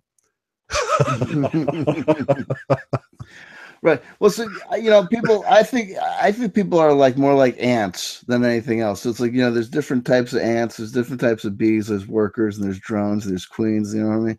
So I think people are just, you know, the universe needs different type of people, and I think the different people are just kind of produced. But what influences the insects influences us as well. Hormones. Hormones. Okay. You know, so it all comes back to hormones. If you ain't got hormones, you're not making a damn decision. So do you believe in an objective physical reality where these hormones exist? I experience it. I don't believe. Okay. The word belief means I wish to be true. If you look into its derivation, okay, it comes from the German. All right. Belief. And it means I wish the following to be true. I believe upon this. And then you would spew out what you want to be true in terms of the vision. And so we come to the word belief. I don't believe. I experience, I examine, I acknowledge, I disregard, but I don't believe. Again, probably part of being a schizotypical. I don't find that I have a need to believe. I don't have the idea of a religion driving me. Okay. It is people like us that see the burning bush, and everybody else then takes the symbols of that original vision that fellow had and the intensity that came out of it, and they live that as a religion. But the first person that comes up with it, you know, he's the guy that dies. And so a cult is simply, or a religion is simply a cult that has outlived the founder. And that should probably never happen, because the experience dies with that schizotypical person. So I don't believe. I experience the objective reality, even though I know constantly am aware that I am consciousness within an energetic condensate being translated through my four senses. It's a weird way to live, Guy, from what I'm Yeah. told, but I have no Hey, other way of judging reality. there you go. It is, no, but I mean, like, so I mean, it's tough because it's this is what leads to that essential. It all leads off that essential philosophical quandary of the brain in the jar, right, or the brain in the matrix, or the brain in the simulated reality. Everything that you've experienced, you've experienced. You know what I mean? Right, right. Inside some sort of thing. So you have no idea whether or not there's even any objective reality, or if it's true that I'm God or you're God, and the other person Well, is just okay, this so now, projection of the other all right. individual. Now you're not correct there, though. Okay, so I do have Well, how hints. can, Okay, no, let me further that's explain. pretty strong, right? Okay, all right. So let me further explain. All right. Okay. As a schizotypical in my youth, I found my brain didn't work and my life wasn't working out the way that that I wanted to, and I took on some experimentation of myself as an adult, fully knowing what was going on. And I have experiential knowledge now, as a result of many years of these experiments, that there is a consciousness reality that is different and exists, whether this body, this meat sack exists or not. And I know that this is, and it has been validated in my experience in several different ways, and I can discuss those at great length. And it provides me with an understanding that consciousness exists in its own framework, and so it is objective to myself. And so I know that there is an objective reality, but it's not material. It is consciousness. We live within consciousness now. If you want to think about it a particular way, there's this pulse. This pulse happens 22 trillion times a second, and it's followed instantly every time it happens 22 trillion times by a pause.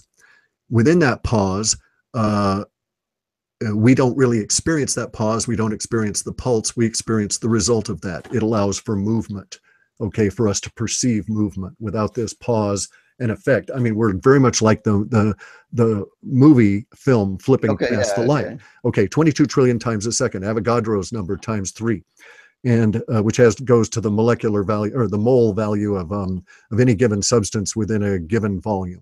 And it has to do with how fast hydrogen accumulates and so on. So my view of reality is very detailed. So I know that we didn't live through a big bang. There was no such thing as a big bang. We live in an ever-expanding universe because of a thing I call the little bloop theory, that when you get enough of the energy crossing itself, it forms matter. Just as Einstein said, E equals mc squared is all about the formation of matter and getting it to appear. When matter appears, it brings along with it space and time. Space is locally, it's all universally aggregated. We have the ever-present now. We've all of consciousness is agreed upon the ever-present now throughout all of space, no matter how infinite space is. You and I, right this instant, can say that there are people in the Pleiades, or beings in the Pleiades, and should they exist, they will be experiencing the same ever-present now that you and I are also experiencing.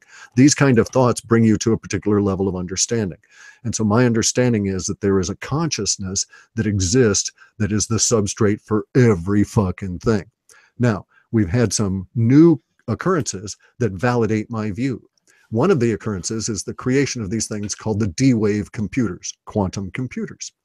Quantum computers exist by a construction of a very different kind of a computer chip, but that it doesn't function. The computer chip will not work.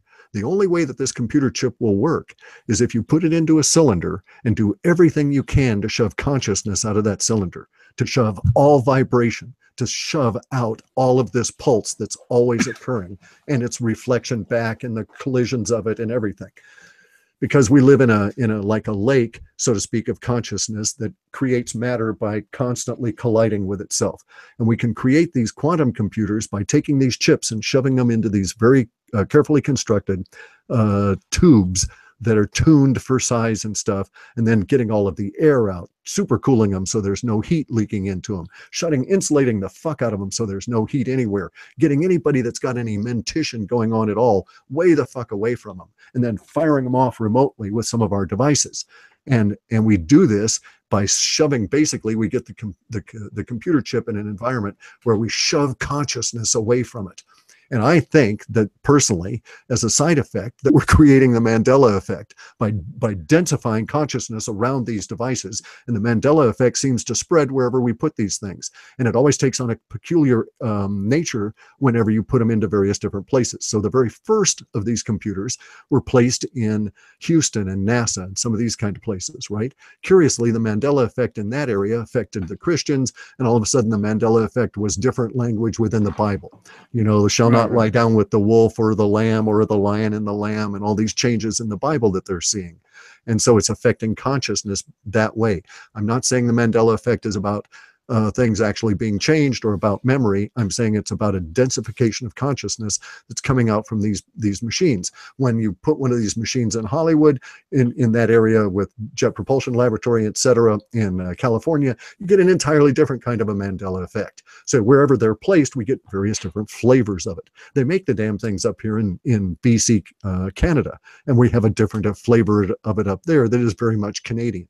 Okay, so I get validation that my view that we live in a substrate of consciousness is accurate, because when we shove consciousness out of things, go to a great deal of trouble to do it, we cause problems in the surrounding area of consciousness, thus validating my opinion or my observation. And I know that my objective reality exists at many different levels because of years of meditation, intense meditation to try and cure my own inability to get along with social order, because I was such a high degree of schizotypical.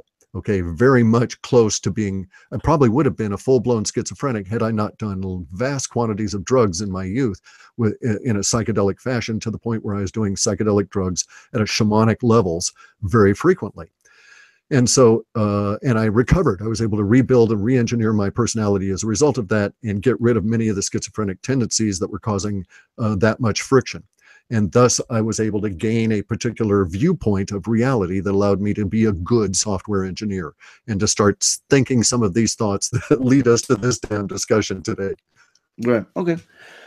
So, I mean, it's interesting, you know, it's like, so did, I don't know. I mean, there's a lot there. I mean, it's even with just the Mandela effect, any of those little things, any of those things, if we were to dive into them, we could probably find ourselves with an ever expanding fractal conversation. We'd literally be here all night. One of the things that people definitely, when I put out there that people want to talk about, and I think we're kind of leading into it, it could be a nice light way to talk about some stuff, is this, you know, Tom DeLonge. You know, we talked, obviously, we first came into each other's orbit because, you know, I've been talking about Corey Goode and the so-called Sphere Being Alliance and the Blue Avians from, you know, back in 2015, before, you know, it kind of really became a big deal. And then as it became a big deal, you know, you were part of one of the first, you know, high profile people to come out and say that this is problematic and this is messing with things. Now there seems to be a new variant where Tom DeLonge, one of the members of an old band called Blink-182, is out here talking about this, you know, To the Stars Academy, and it's more of this, I've got insider information about the secret space program, though it's of a different variety. Though obviously he's definitely approaching it from a different, you know, perspective and point of view. I look at his project and see it kind of being kind of a similar thing, and all sorts of weirdness with, you know, back players, with, you know, his former connection to John Podesta and all this stuff. And so I guess people were really curious about what your take was on it, based on the fact that they know that you, I guess, based on the fact that they know that you had opinions on Corey Goode and the Blue Avians, you know, which like goes back to being able to circle back to talking a little bit lightly about the, you know, the web bots and how and what way Corey Goode was messing with things, or how and what way if the technology could be messed with by a guy with the dumbest set of lies that I've ever heard. I mean, I know. See, I don't pay attention. I didn't pay any attention to any of that. I never pay attention to David Wilcock or any of that stuff. I was able to screen out most of this data. A lot of my data is derived around context. So when I get words in, I need to know what forum did I see them in, right? Because that makes sense. If I start seeing stuffs about nuclear war or that level of emotional stuff showing up in a gardening forum, we got some real emotional issues, right? Because gardening forum, there's a premise in here that goes along with this that makes it a little bit more sense. Yes, we're all psychic, okay? But let's examine our actual reality. in the English language, in my generation, most people would have internalized 112 to 150,000 words. We would know what more or less what these 150,000 words meant, but we would never ever use that many in a year. Usually in a year, based on your profession and so on, and the complexity of that, you might use some subset of the amount of words you know, maybe 1/5. So maybe you're going to use 25,000 to 35,000 words in a year if you were a writer. But somebody who is a cab driver probably wouldn't. Maybe they would. Let's say if you were a ditch digger and not exposed to very many people, you wouldn't use that many words. And so your level of interest shrinks the amount of vocabulary you actually use in any given annual period of time when examined by the various different studies that do this sort of work. So most people in any given week are using an even smaller subset of their total annual language. So if you use 25,000 words in a year, you might in any given week only be using 1,200 to 2,500 of those words, because the same conversations repeat over and over and over again with small variation. Time, season for gardening forums, bread baking forums, different recipes, same basic concepts, same basic language, and so on, right? And so one of my premises was, as I was reading through, watching the internet arise, because I was there when HTML first hit the Microsoft campus. The very first day that anybody fired up a PC and used Mozilla to run HTML on Microsoft campus, I was there. So I was at the beginning of that level of its birth, of the internet. And I watched it mature, and I noticed that, well, geez, there are indeed language variants that are showing up that are not accounted for by our current understanding of what language is and how we use it. And then I thought to myself, well, I wonder if language is changing because of the internet. And if so, I started muddling and thinking and gnawing on that idea. What would be the ramifications of this language change? And so when I built my system, I built it such that I would know the context from which words were extracted and put into my system, according to the longer-term data, shorter-term data, or immediacy data. And then so I would see if all of a sudden there was all kinds of language that was of an immediacy data type showing up in a forum where they're discussing long-term data consistently, then there's been something that has occurred. And so what caused that change? It was the psychic stuff leaking out, according to my theory. And so I was working on that basis there, see? So I mean, that sort of makes sense as to how I approach it does. So does it work a little bit like this? At the point where something is reaching an emotional climax, like an emotional or psychic hurricane, if you will, the person that normally restricts themselves to talking on the gardening forum and successfully is able to funnel their interaction with the gardening forum to gardening, all of a sudden can't do that anymore and is blurting out about Trump and going crazy. Some other damn thing, or exactly so. Exactly. Okay. And you can get it into various degrees of refinement or subtlety.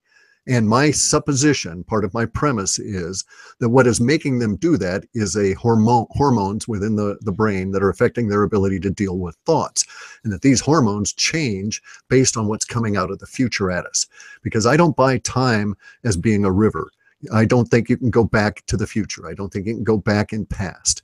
Okay, I think of the ever-present now and time in a very particular kind of a construct that I think is actually reflected in some of the work being done at CERN. And I have yet to get 100% validation on that, but I think some of the powers that be understand time the same way I do. But in this system of time, we're in a matrix of consciousness. Consciousness is controlling everything, not in a predestination kind of a form, but much more like a fog of things that are going to come and hit us. And so some of that stuff leaks through our bodies, gets to the psychic point in a brain, and it has to come out one way or another. If you don't acknowledge your own psychicness, it changes your linguistic functions in your brain, because that's the easiest point for it to get at, is through the linguistic functions. Because language is not you're not born knowing how to speak. It's something that you must learn. We must train that part of the brain. We get that part of the brain to interact with our reality. Our parents do, our social order around us, by getting the linguistic center hooked up to what's going on in the reality around us. And we do this over much of our lives. And people that can become articulate and very linguistic obviously take that level of training to a very high degree. And in the past societies, like in ancient Rome, they were elected senators and stuff for their ability for rhetoric and oratory. And it was because they'd proven in that instance, in these debates and so on, that they were more attuned to the reality as it developed around us through the linguistic center being that connection and that ability to express that tuning. And so it's very much that kind of an issue. And some people are more psychically sensitive. And so weeks ahead of things happening, they're going to have these feelings that they can't get out any other way. And it makes their word patterns change. And that's what I was looking for. And that's how Corey Goode fucked me over. Okay, because the context in which the Corey Goode material started appearing was not where I'd been screening for that exact thing, which was all of my woo-woo sources. Okay, so Corey Goode, in spite of his stupid lies, in spite of all of this, he got hooked up with a marketing machine that took him out of the usual context. So he started polluting other context other than woo-woo. And so it was coming in what I thought were trusted sources. And I'm not paying attention. My mother's dying. I got all these issues going on in 2015. And, you know, we've got all these other problems. And I wasn't paying at all any kind of an attention to the pollution coming from the blue space chicken shit through these other different sources, until it suddenly slapped me in the face. And it's like, aha, now I know why certain things are happening. When I write stuff in a report, and then there was another aspect of this. I'm quite convinced that either Corey Goode or some of his handlers were reading my reports and extracting stuff out of an area that I called space goat farts, which was far out woo-woo stuff showing up in the long-term data and that kind of thing. And I can tell, right? That's a lock. I mean, that's what the guy does. I mean, just okay. So I didn't know at the time. That's how he that was his shtick, right? And so but because it was coming through, I had thought trusted sources, it was not being swept up in what I call MOM, which is model of model space. The very first time I did a public prediction here was about 9/11, 85 days before it happened. As a result of that, next time I did a prediction, everybody was all over it, talking about it all to hell and gone, and my data got polluted because I didn't yet understand the circuitous references that would come back to me. And so it took me a while, took me a number of months to devise a method of isolating my own words out of the spew coming back off the internet. And so I developed this thing called MOM, where I would put my own words in an encapsulated format that all of my data spiders would check against before they would allow any data to go on into my system. Because if it was my own words in any of these possible combinations, just throw it out. I just didn't want any echoes of my own crap. So I couldn't get into any of these loops. Well, Corey Goode and his blue space chickens started shitting all over my data by stepping outside of their usual bounds due to this in my opinion, due to this marketing effort that was being run by iamTV. And I don't pay attention to that world. I've never watched iamTV. I know Jay Widener. I'm a friend of his. Your friend? Well, he's a weird guy. I mean, way back when. Okay, I've been doing my stuff. There you go. Well, I mean, I've never met him physically or anything like that, and I've threatened to fight him anytime he wants to come to Washington State for the umbrage that I caused by saying, "Hey, fuck you, Jay. You caused me real problems here." But I think of him in a I don't dislike him. Although I would certainly fight him because I'm really pissed about what they did to my reporting mechanism, right? But he's very good at his job. And so very fucking good at his job. And so he was able to craft something out of the lies of Corey Goode that had far-reaching impact beyond simply the usual woo-woo crowd. He grew Gaiam very well while I was distracted and not paying attention. So it was on me, okay? I had really difficult time with my mother's death and all of the problems that are associated with her last few years. And so I was distracted. And I wasn't paying as much attention to the stuff as I had previous years. And so this slipped by me and it ended up polluting my data horribly, I thought, okay. Then I happened to stumble on one of your videos. I'd already figured out that something was going on. Then I'd stumbled on one of your videos that was saying, you know, Corey Goode, full of bullshit. And I thought, well, maybe he's correct, you being. And maybe. So maybe, no. I mean, and I thought, and so I went and looked, okay, what is this Corey Goode? What's going on here? And then I saw some of the stuff that they were doing. And then I thought to myself, okay, what I'm going to do, because I think what they're doing is stealing from me. What I'm going to do is I'm going to alter the space goat farts. I'm going to put in the next report I write. I'm going to put in some specific language and see if these terms come reflected back at me. I'm going to go to MOM and make a particular bin in my database to catch these should they actually appear. Damned if they didn't. And I was able to trace them back to some shit that he'd said on his iamTV show. So I did it twice more just to be sure. So now when I get sued, I can go into court and say, hey, motherfucker, I got proof, dude. I can lay out at least circumstantial evidence that you people did this. Right. You know, and I understand the difference between testimony and evidence, right? And stories. Right. And it's not testimony if there's no penalty for lying, you know.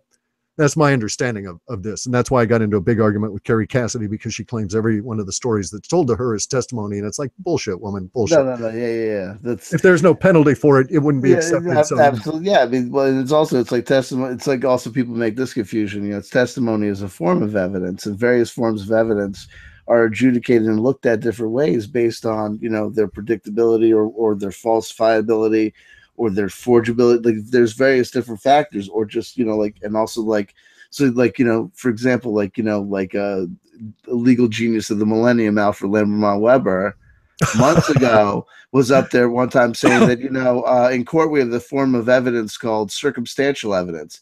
And I go, yeah, but you have to follow through, jerk, and tell people that you ignore circumstantial evidence because it's circumstantial evidence and it's not reliable. Right. So it is what it is. Let me ask you a bizarro question, a bizarro, out of left field, weirdo question.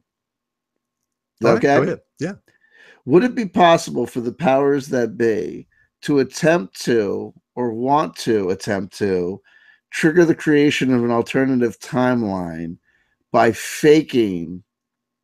artificially producing the evidentiary, the objective evidence, create fake evidence that would appear to be the result of this, like going on creating bots to go on gardening forums to be like, sure. Let's go back.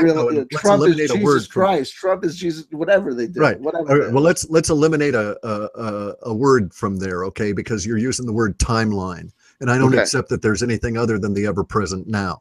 Okay. All right. So we can't do that. But otherwise, I'd agree. Sure. It's certainly possible. I think they try that crap all the time. And in fact, my dad, when he went through the War College as part of his training to become a general in the military, was exposed to the ideas of all of these different kinds of propaganda and so forth. And I read many of those manuals at the War College in Leavenworth, Kansas, when he was going through, and they try that shit all the time. I don't think that they would be particularly successful, but it's a really good idea. Okay. And let me tell you something. You're smack on with that, because there was a novel that was put out in the 50s, and I can't even remember the name of it. Maybe it was a novella. All right. It was in the sci-fi realm, and it was about this instance where Earth had contact with some other space alien race, and an exchange was made. We would send two of our best scientists and engineers, and they would send two of their best, and we could ask them anything, and they had to be truthful. And we had to respond the same with ours, right? And so we send, and they had to, and basically it was sort of a contest. And so we send our guys out there, and they send two of their guys down here. When our guys get to the other, to the space aliens, they show our guys technology, anti-gravity floating vehicles, for instance, right? And say, okay, now Earthers, duplicate it. And our engineers, they sweat and they sweat and they sweat. They're given all the tools they need and everything, and damned if they don't duplicate it. And so the space aliens say to us, hey, okay, you're all right. And then they send our guys back. Well, did they or did they not have anti-gravity? Or did they simply rely on our creativity to build it? Because the other part of the story was that we tried to do the same to them, and they failed. See, so pretty tricky shit, right? There you go. Those damned aliens, right? Hey, listen. So people could obviously, there's people who believe in things like timelines, but you think that everyone's psychic, but we couldn't create an alternative timeline, or there couldn't be people. No, we can change the ever-present now. But I don't think we can create a new timeline in the sense that you see in the movies, because it doesn't exist that way. But you and I could decide right this instant that we wanted to set up a program to change the ever-present now, and we could indeed engineer that. They would have an easier time because they got more people involved, and it's all consciousness anyway. And the more consciousness you can get behind in this, the more energetic your approach will be. There are certainly limits to how much we can alter the ever-present now and the reality we live in. Okay, so we can't all decide that chemtrails are going to go away and they instantly dissolve and don't appear anymore, right?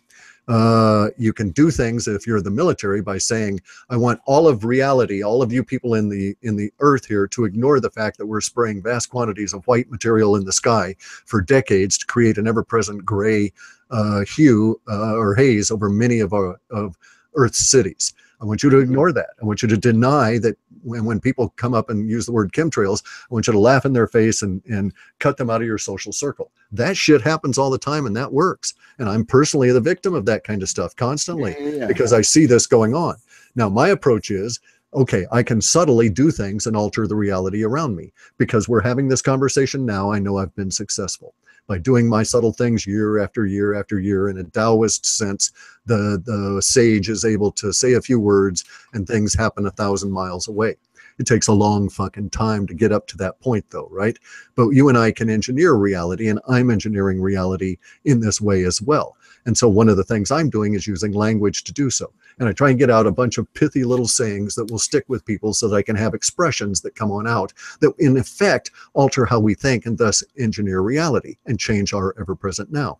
And one of them is that I really like at the moment is, no, I'm not a conspiracy theorist. I just find you remarkably uninformed. There's a better one that you should use. Yeah. C.W. Chanter is God. Hey, no. You got to bear in mind, I'm a shaman. I don't believe in God. I've seen reality. Cliff, I'm not asking you to believe. I'm asking you to get involved. Get dirty. Here's the deal. There you go. Okay. Forget this Bitcoin thing. Here's what you need to do. Yeah, C.W. Chanter is God, but we have to look and see what the hell is worshiping him. Yeah, well, hey, listen, this is really good. Wouldn't that be a perfectly logical explanation for the world you see around you? Here's what I would say. People would say to me, well, if you are God, we can pose to you the tough questions, like, why do good things happen to bad people and bad things happen to good people? Why do little babies... Yeah, that's a simple one. Why do little babies... But they would ask me this question. I would say, I'd be like, well, it's very easy. I'm God, but I'm very bad at my job. There you go. There you go, folks. We have the evidence all around us. Listen, okay, we started off with the best of intentions, and we've gone through a couple of different iterations. The Holy Bible, okay, it came off a little strong there. Jesus, right. Maybe a little bit too soft, so maybe we'll do a little balancing act here and just say, I'm from New Jersey this time around, and just send me your money. Just forget it, folks. It is what it is. Yeah. It's good. What we need to do is figure out a way to get your wonderful WebBot technology and throw that bad boy in reverse, so that instead of taking data and interpreting external data and realizing what's happening out there, we throw that bad boy in reverse and start making some shit happen. That's what I say. Yeah. And that's the really difficult part, because you really have to think about it because there are moral consequences. But see, there's moral consequences to that. You know, I mean, it's like anything in life, you can ignore the moral consequences, but you can't ignore the consequences of ignoring them. And they come around to bite you in the ass. That's why I'm so harsh on the whole crypto shit too, by the way, of trying to keep it as honest as possible, point out the scams that are out there, because people are trying all kinds of Ponzi scams, pyramid schemes, and all of this, just slapping a new high-tech name on it and sucking in millions of dollars. And it's the Nigerian scammers that are running things like Bit Petite and Bit Play, which are these sites that are just pyramid schemes. But it's also the ex-bankers that are creating whole new Ethereum clones called Tezos and sucking in $232 million in an ICO that goes bad, run by ex-bankers. So there's a lot of shenanigans that are trying to get over into the system. So far, a lot of it's crashing.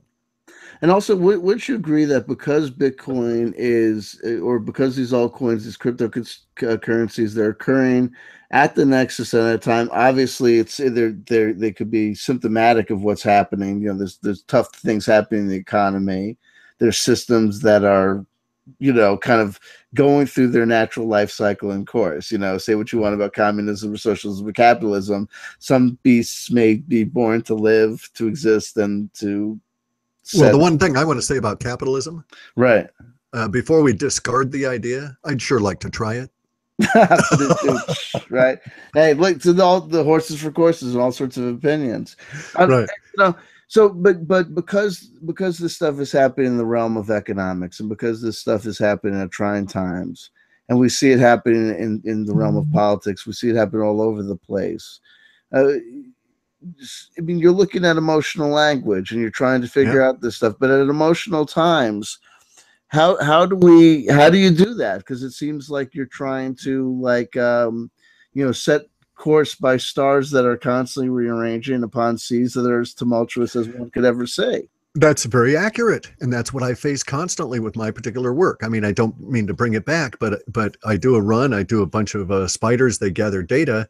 I put out a report, and then I analyze. I run these things called reconciliation routines that analyze my past predictions against current headlines and current language to see where we were accurate. Not because I give a shit about accuracy rates or anything, but because if language I'd forecast to appear in 6 months is actually appearing in 4 months, I want to know about it, so that I can go back to my emotional reduction engine and reduce or increase the values that are assigned to those particular words that gave me the impression that it would be 6 months instead of the 4 months it actually took.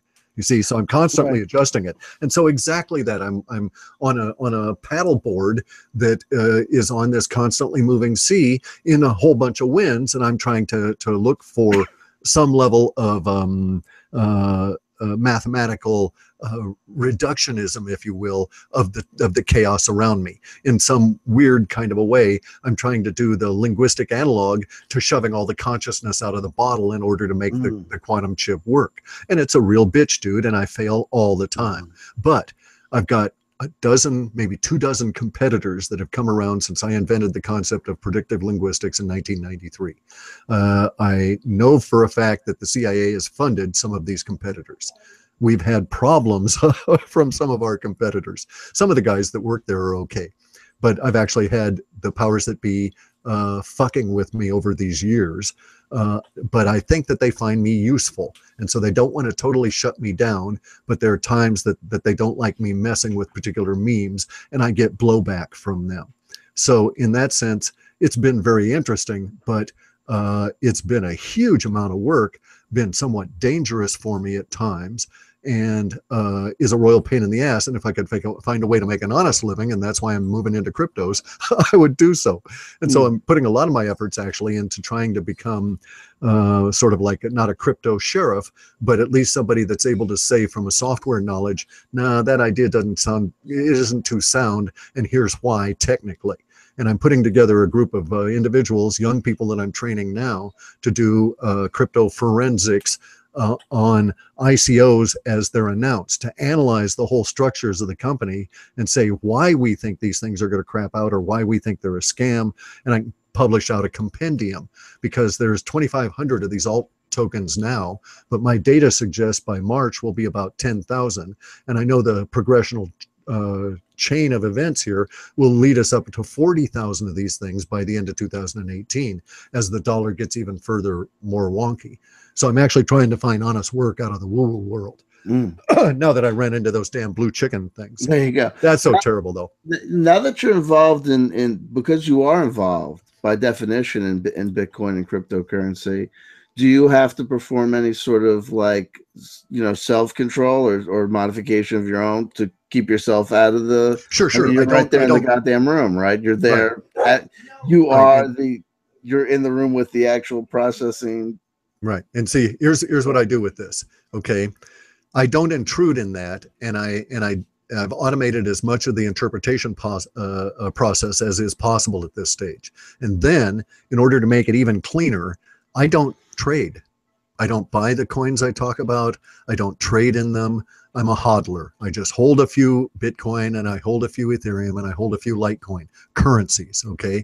I don't hold tokens in the companies because I want to have a completely unbiased, non-emotional attachment in me. Right. Okay. And so I'm quite honest. Now the bastards try and give me the coins all the time. I've had people offer me, hundreds of thousands of these coins to do an interview on them and that kind of stuff.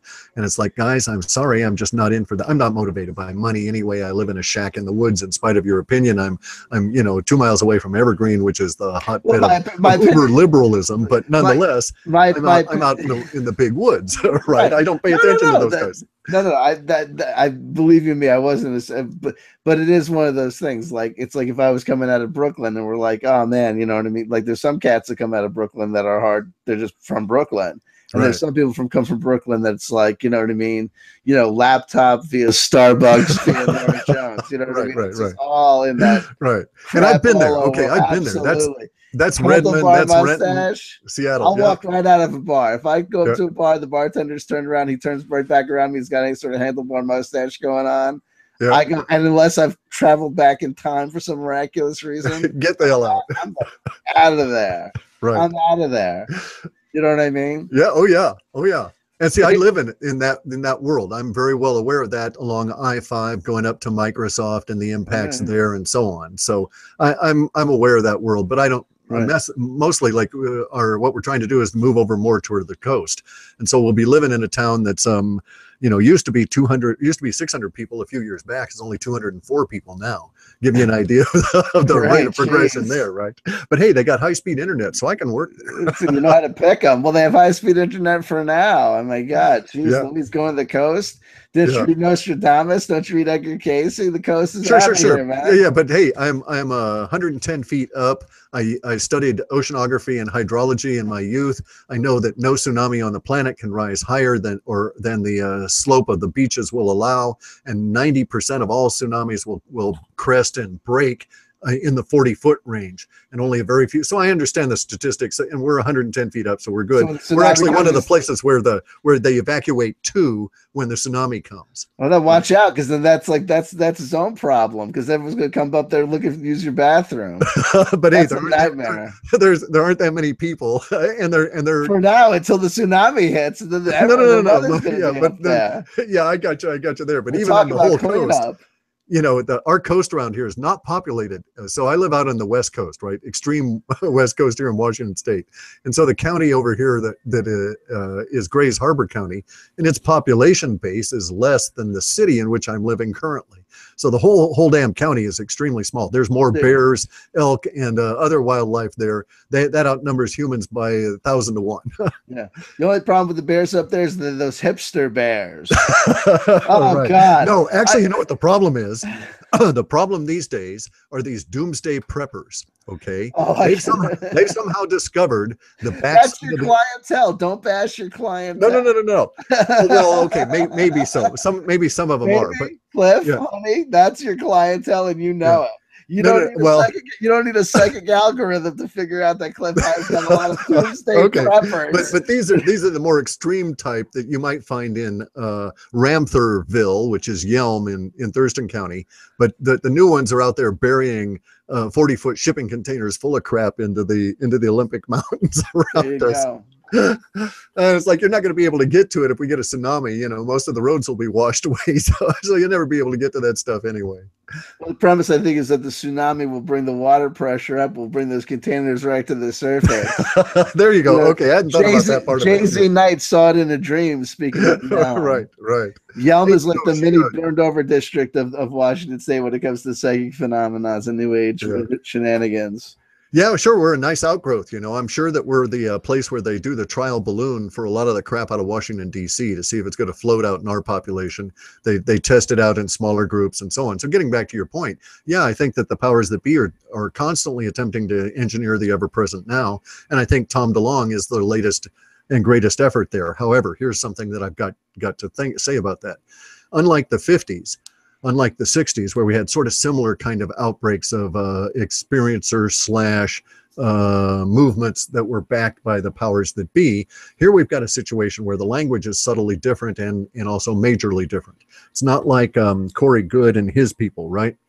So the language around Tom DeLonge doesn't involve all the whacked out 20 and back. It doesn't involve altered physics that, you know, reverse engineering age and all of that kind of shit. It does involve a new understanding of physics that is practical and is actually well known to people that think of the universe in an electric universe fashion.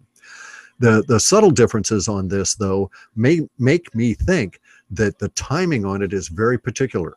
And that indeed, maybe the Corey Goode experience, if it wasn't promulgated and promoted and paid for by the powers that be as a test case, they certainly used the useless idiots out there doing it and their success to to make some conclusions. Now, I think that the Tom DeLonge effort has certain ragged edges to it that suggest it was rushed out linguistically. There's other suggestions in there in the linguistics involved in this whole thing that make me think that it's a that there's a tinge of desperation to it, that there's some shit that's coming down that the powers that be need to get us ready to get them through. Okay, because they're entirely self-serving.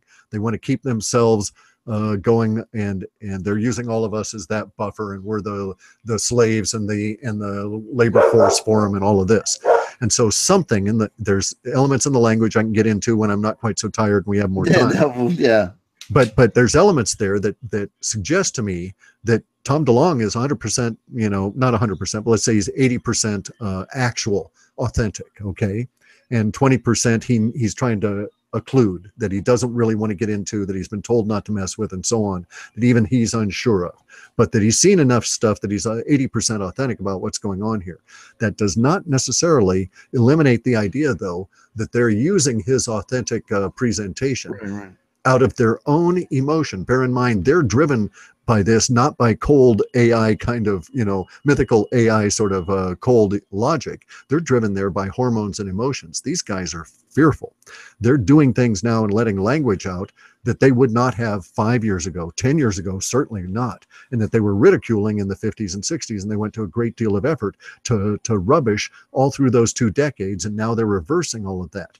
And it's very curious, the timing, the juxtaposition with what Gaiam has been doing, the Corey Good crap coming out, and all of that kind of stuff. And it's all the Corey Good stuff's going to fade away. I don't worry about the blue chicken stuff so much. Tom DeLonge is going to kick their ass. All the energy is going to go towards him.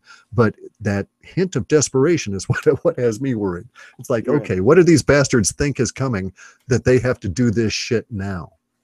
Now, let me ask you a question, because talking about this whole Blue Avian and the Dark Alliance and all these accusations, and really the whole Tom DeLonge thing, the Tom DeLonge thing really turns on the bona fides and the respect that people give to military experience, right? Like the whole thing is, I know these things and I can testify these things because I've got this top brass or these high-level people. He says, I know these things because I've been shown evidence. Right. Well, I mean, not testimony. He's been shown physical goods. Yeah, I mean, look, who knows what these physical goods actually are? But let me ask you more importantly. Sure.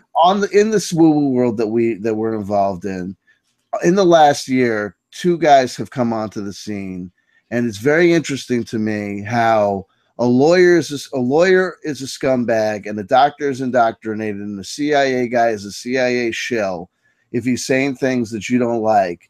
But if he's saying things that you do like his name is Robert David Steele, or he's saying things like you do like his name is John or Joe D'Souza, some guy coming out of the CIA, some guy coming out of the fucking FBI, those guys are cops. Right. Right? Fucking cops. Right. And you got people acting like, oh, fucking A, awesome.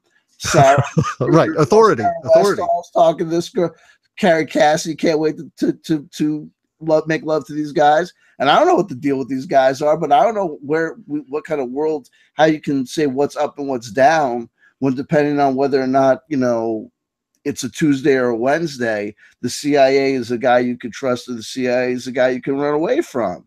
A guy tells me he's from the CIA.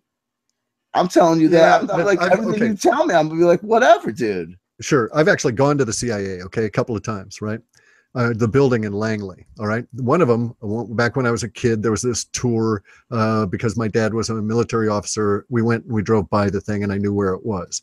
Years later, I invented this software. I got patent for it. Okay. It's a way to read from computers at 2,000 plus words per minute. And we thought the guy that had come along and bought my company with the intention of taking the software out of the hands of the lone creator and putting it out into the mass market, along with the tech boom, he said he had a good idea. Well, we know people that need to read vast quantities of text and need to read it fast and accurate. The thing about my software was that not only could you read fast, but extremely accurate, because of stuff I was doing in the manipulation of the presentation. The computer was doing the reading for you and presenting you one word at a time in a very special format that took up your whole screen. It was like blasting all this stuff into your brain. And we thought it would be a good deal or he did, to sell it to the CIA. This was a guy out of New York, and he's the inventor of the wireless microphone, had a great history. He was the first guy to bring Russian television to the United States. He was an innovator in a lot of different ways, although he was not a technocrat per se, except he did do hardware and had indeed invented wireless microphone. And was big in the music business and all that kind of stuff. And he buys my company and he takes us. And so he gets this big group of us and we go to sell this shit to the CIA. And so we presented them the idea and so on. And they basically said, yeah, go away. And then years later, I had another run-in with the CIA where I was working with this guy by the name of George Ure, and we were working on this project. 9/11 comes along. He just said, well, we should be patriotic about it. And because we'd predicted 9/11 was going to come along in the data set, so it would seem, let's see if the CIA has an interest in this predictive linguistics shit. It would help in fighting the terrorism and stuff. Not recognizing, of course, the CIA was involved in the terrorism. It was involved in creating 9/11, right? And so we were naive at that sense. And in that I was reluctant to do so. I didn't want to have anything to do with the CIA. This was sort of sanitized because it was this stuff called Intel Q, which is their venture capital arm. This is before ICOs and that kind of thing. And we needed money at the time because my process was horribly expensive in the early days because of the bandwidth required to read in vast numbers of pages and so forth. Okay. And real high-speed internet was done over T3 phone lines that had to be leased at huge costs. So I was very much always running at a deficit those early years, and we had no money, and we were always strapped and so on, running off of old equipment that was all kludged together. And so the idea of the money from the CIA was somewhat attractive. And they told us, an interesting idea, nice letter. They sent back a letter that said, interesting idea, but you go away, kids, you're bugging us. Wasn't their line of country, they said. But because of that interaction with him, and because my father was involved and did 3 tours in Vietnam, and the CIA was deeply involved in Vietnam, I got to know a lot of these guys, okay?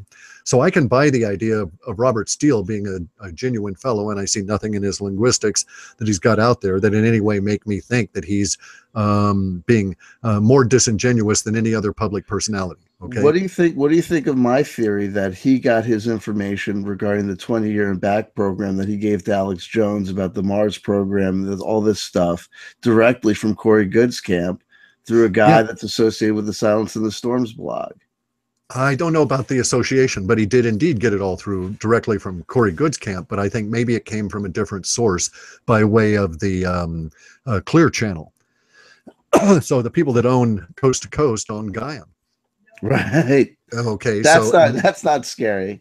Yeah, exactly. And they're the people that own those radio shows are deeply funded by the CIA and are certainly echo the CIA's linguistics very frequently. So I would suspect that would be the more likely channel. But he was told some of this stuff, I think maybe even to rubbish him.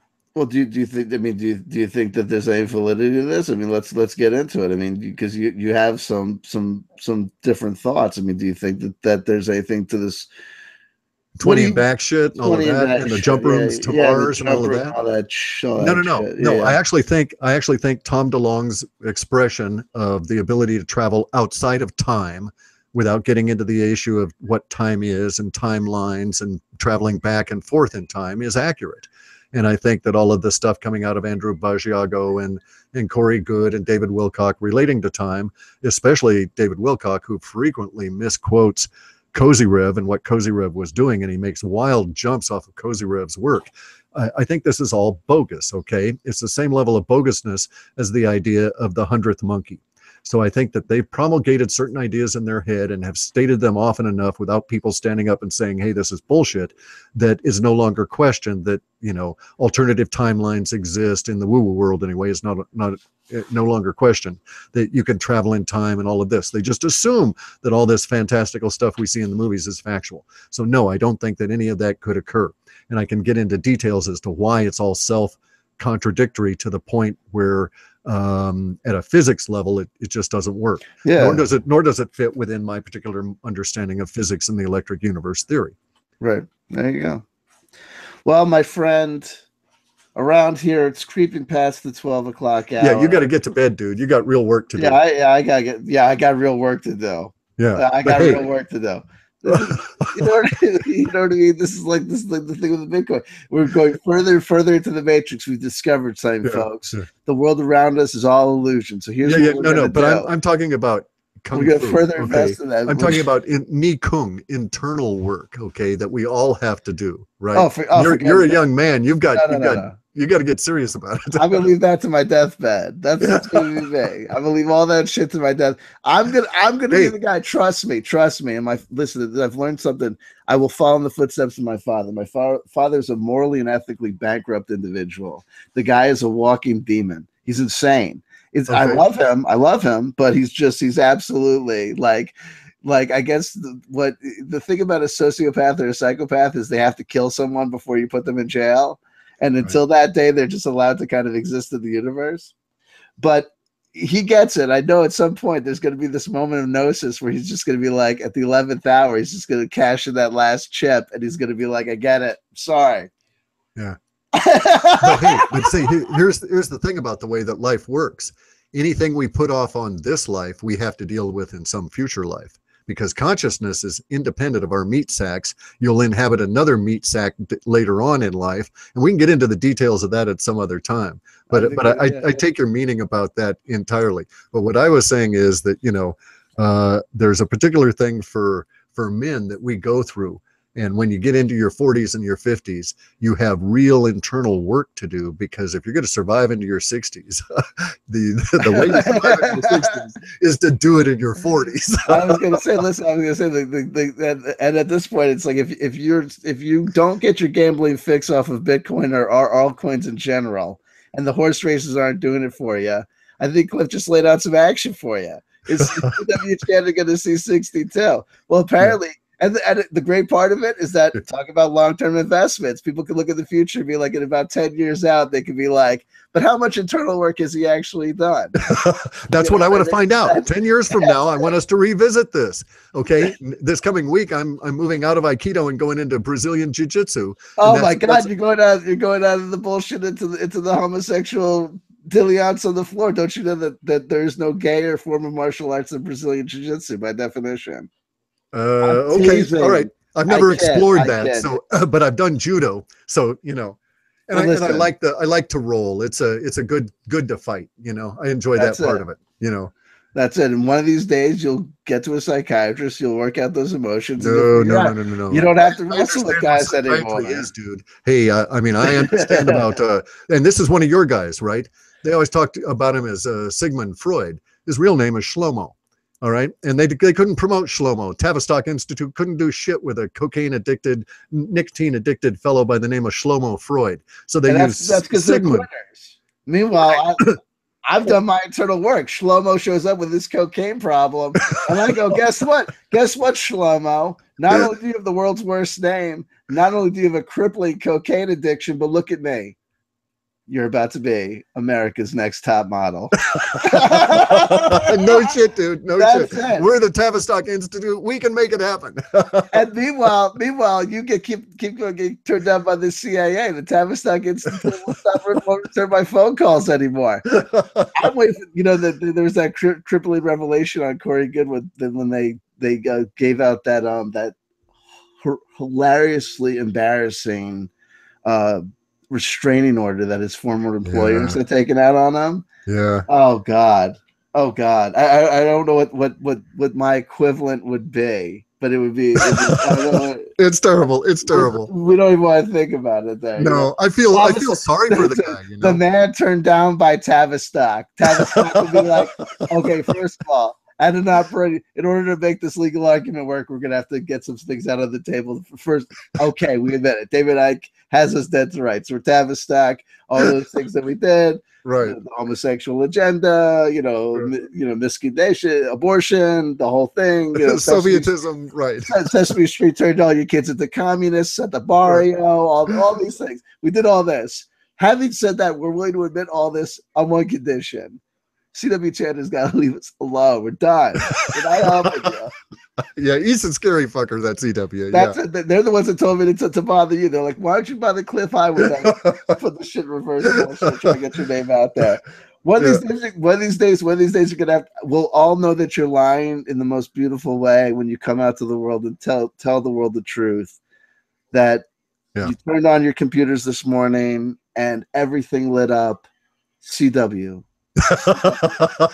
CW. That's the day I retire. Everything is done. It's all done. The predictive protocols are coming in. Everything post 2027. Getting back to the science fiction though, the 9 million names of God, right? Talk about. I thought there was 108. There's 9 million. No. They're hiding some. An old science fiction story written when computers were first really being talked about in the late 50s. And this guy is hired by these Tibetan lamas to bring a giant IBM computer to him. And he does with a mule train and all of that shit, gets electricity there, fires it up, programs it for him. All they want it to do is to simply go through one after the other, after the other, after the other of all of the 9 million names of God. And he says, well, this is a simple task. It'll only take it about 5 or 6 hours. And they said, fine, here's your money. You leave now and show us how to turn it on and you leave now. And so he turned it on and they showed him how to initiate the software and it starts spitting out the 9 million names of God. He gets on the burro with the other Sherpa guys behind him and they head down the Himalayas. He's got this big stack of money. As he's going down there he's looking at his watch and he says, well, it ought to be about done now. He's a software engineer. He can calculate this shit in his head. He was off by a little bit. And as he's looking at his watch, he looks up and he realized that the stars are winking out. Oh, and there you go. It's a good one. There you go. And you know what? And a good one to end the transmission on. There you go. Right. A good one. There you go. And two more stars wink out of the sky, ladies and gentlemen. We love you. I hope you got something out of it. I hope we achieved our primary goals. I had fun. That was my goal. Listen, I certainly had a blast as well, and I hope we did something which was bring a little bit of Clif High out that we don't necessarily see in all the other things. I gotta say, here's what I'll tell you. This is what I'll say. At the risk of people accusing me of being an ass kisser, and you can, because I play by my own rules. I'm not a member of #DarkAlliance. I'm not a member of any. I'm not a member of anything. I play by my. It is what it is. So there have been people out there that have stated that part of their criticisms of Clif High is that he will not engage in debate. He will not engage in contrary information. And if pushed or pressed on one of his core tenets or beliefs, will become overly defensive. There was recently a nice little Clif High dedicated hit piece that really concentrated a lot of energy on that and a lot of energy on the whole psychotypal personality thing, right? Whatever. Right. But I think you could say this is that we started late. We may have gone kicking. No matter what you could say, we've been here at least 2.5 hours, probably at least 2 hours. And I don't think anyone could say that I was really easy on Clif. And I don't think that people could say that Clif really, he might not have, taken on any of my points of view or agreed with me, but I don't think you could say that he shied away from any of these debating points or that he was a shrieking violet or in any way, shape, or form became defensive. I think you could honestly say my assessment is that he was honest and forthright. I hope I didn't interrupt too much, but I did want to do my best to make sure that I did get something new out of the guy, that we weren't just doing the same old. You did a good job. Oh, I dare say so. I got through it, and you didn't even get to plug C60. Damn. We'll come back for that one because I definitely that gets into the real woo-woo. So that gets into woo-woo. The minute I turned on Sarah's interview with these two guys behind C60, Big Red and Crazy. No. They're just off on a side. They're not on a side. They're not the guy. Okay, we'll come back. Yeah, we'll get into that. I'll see you later. Be careful because he's taking good call. Bye. We love you. We love you. Yeah. Take care. I'm hitting stop broadcast. He's a smart guy. He's a professional here.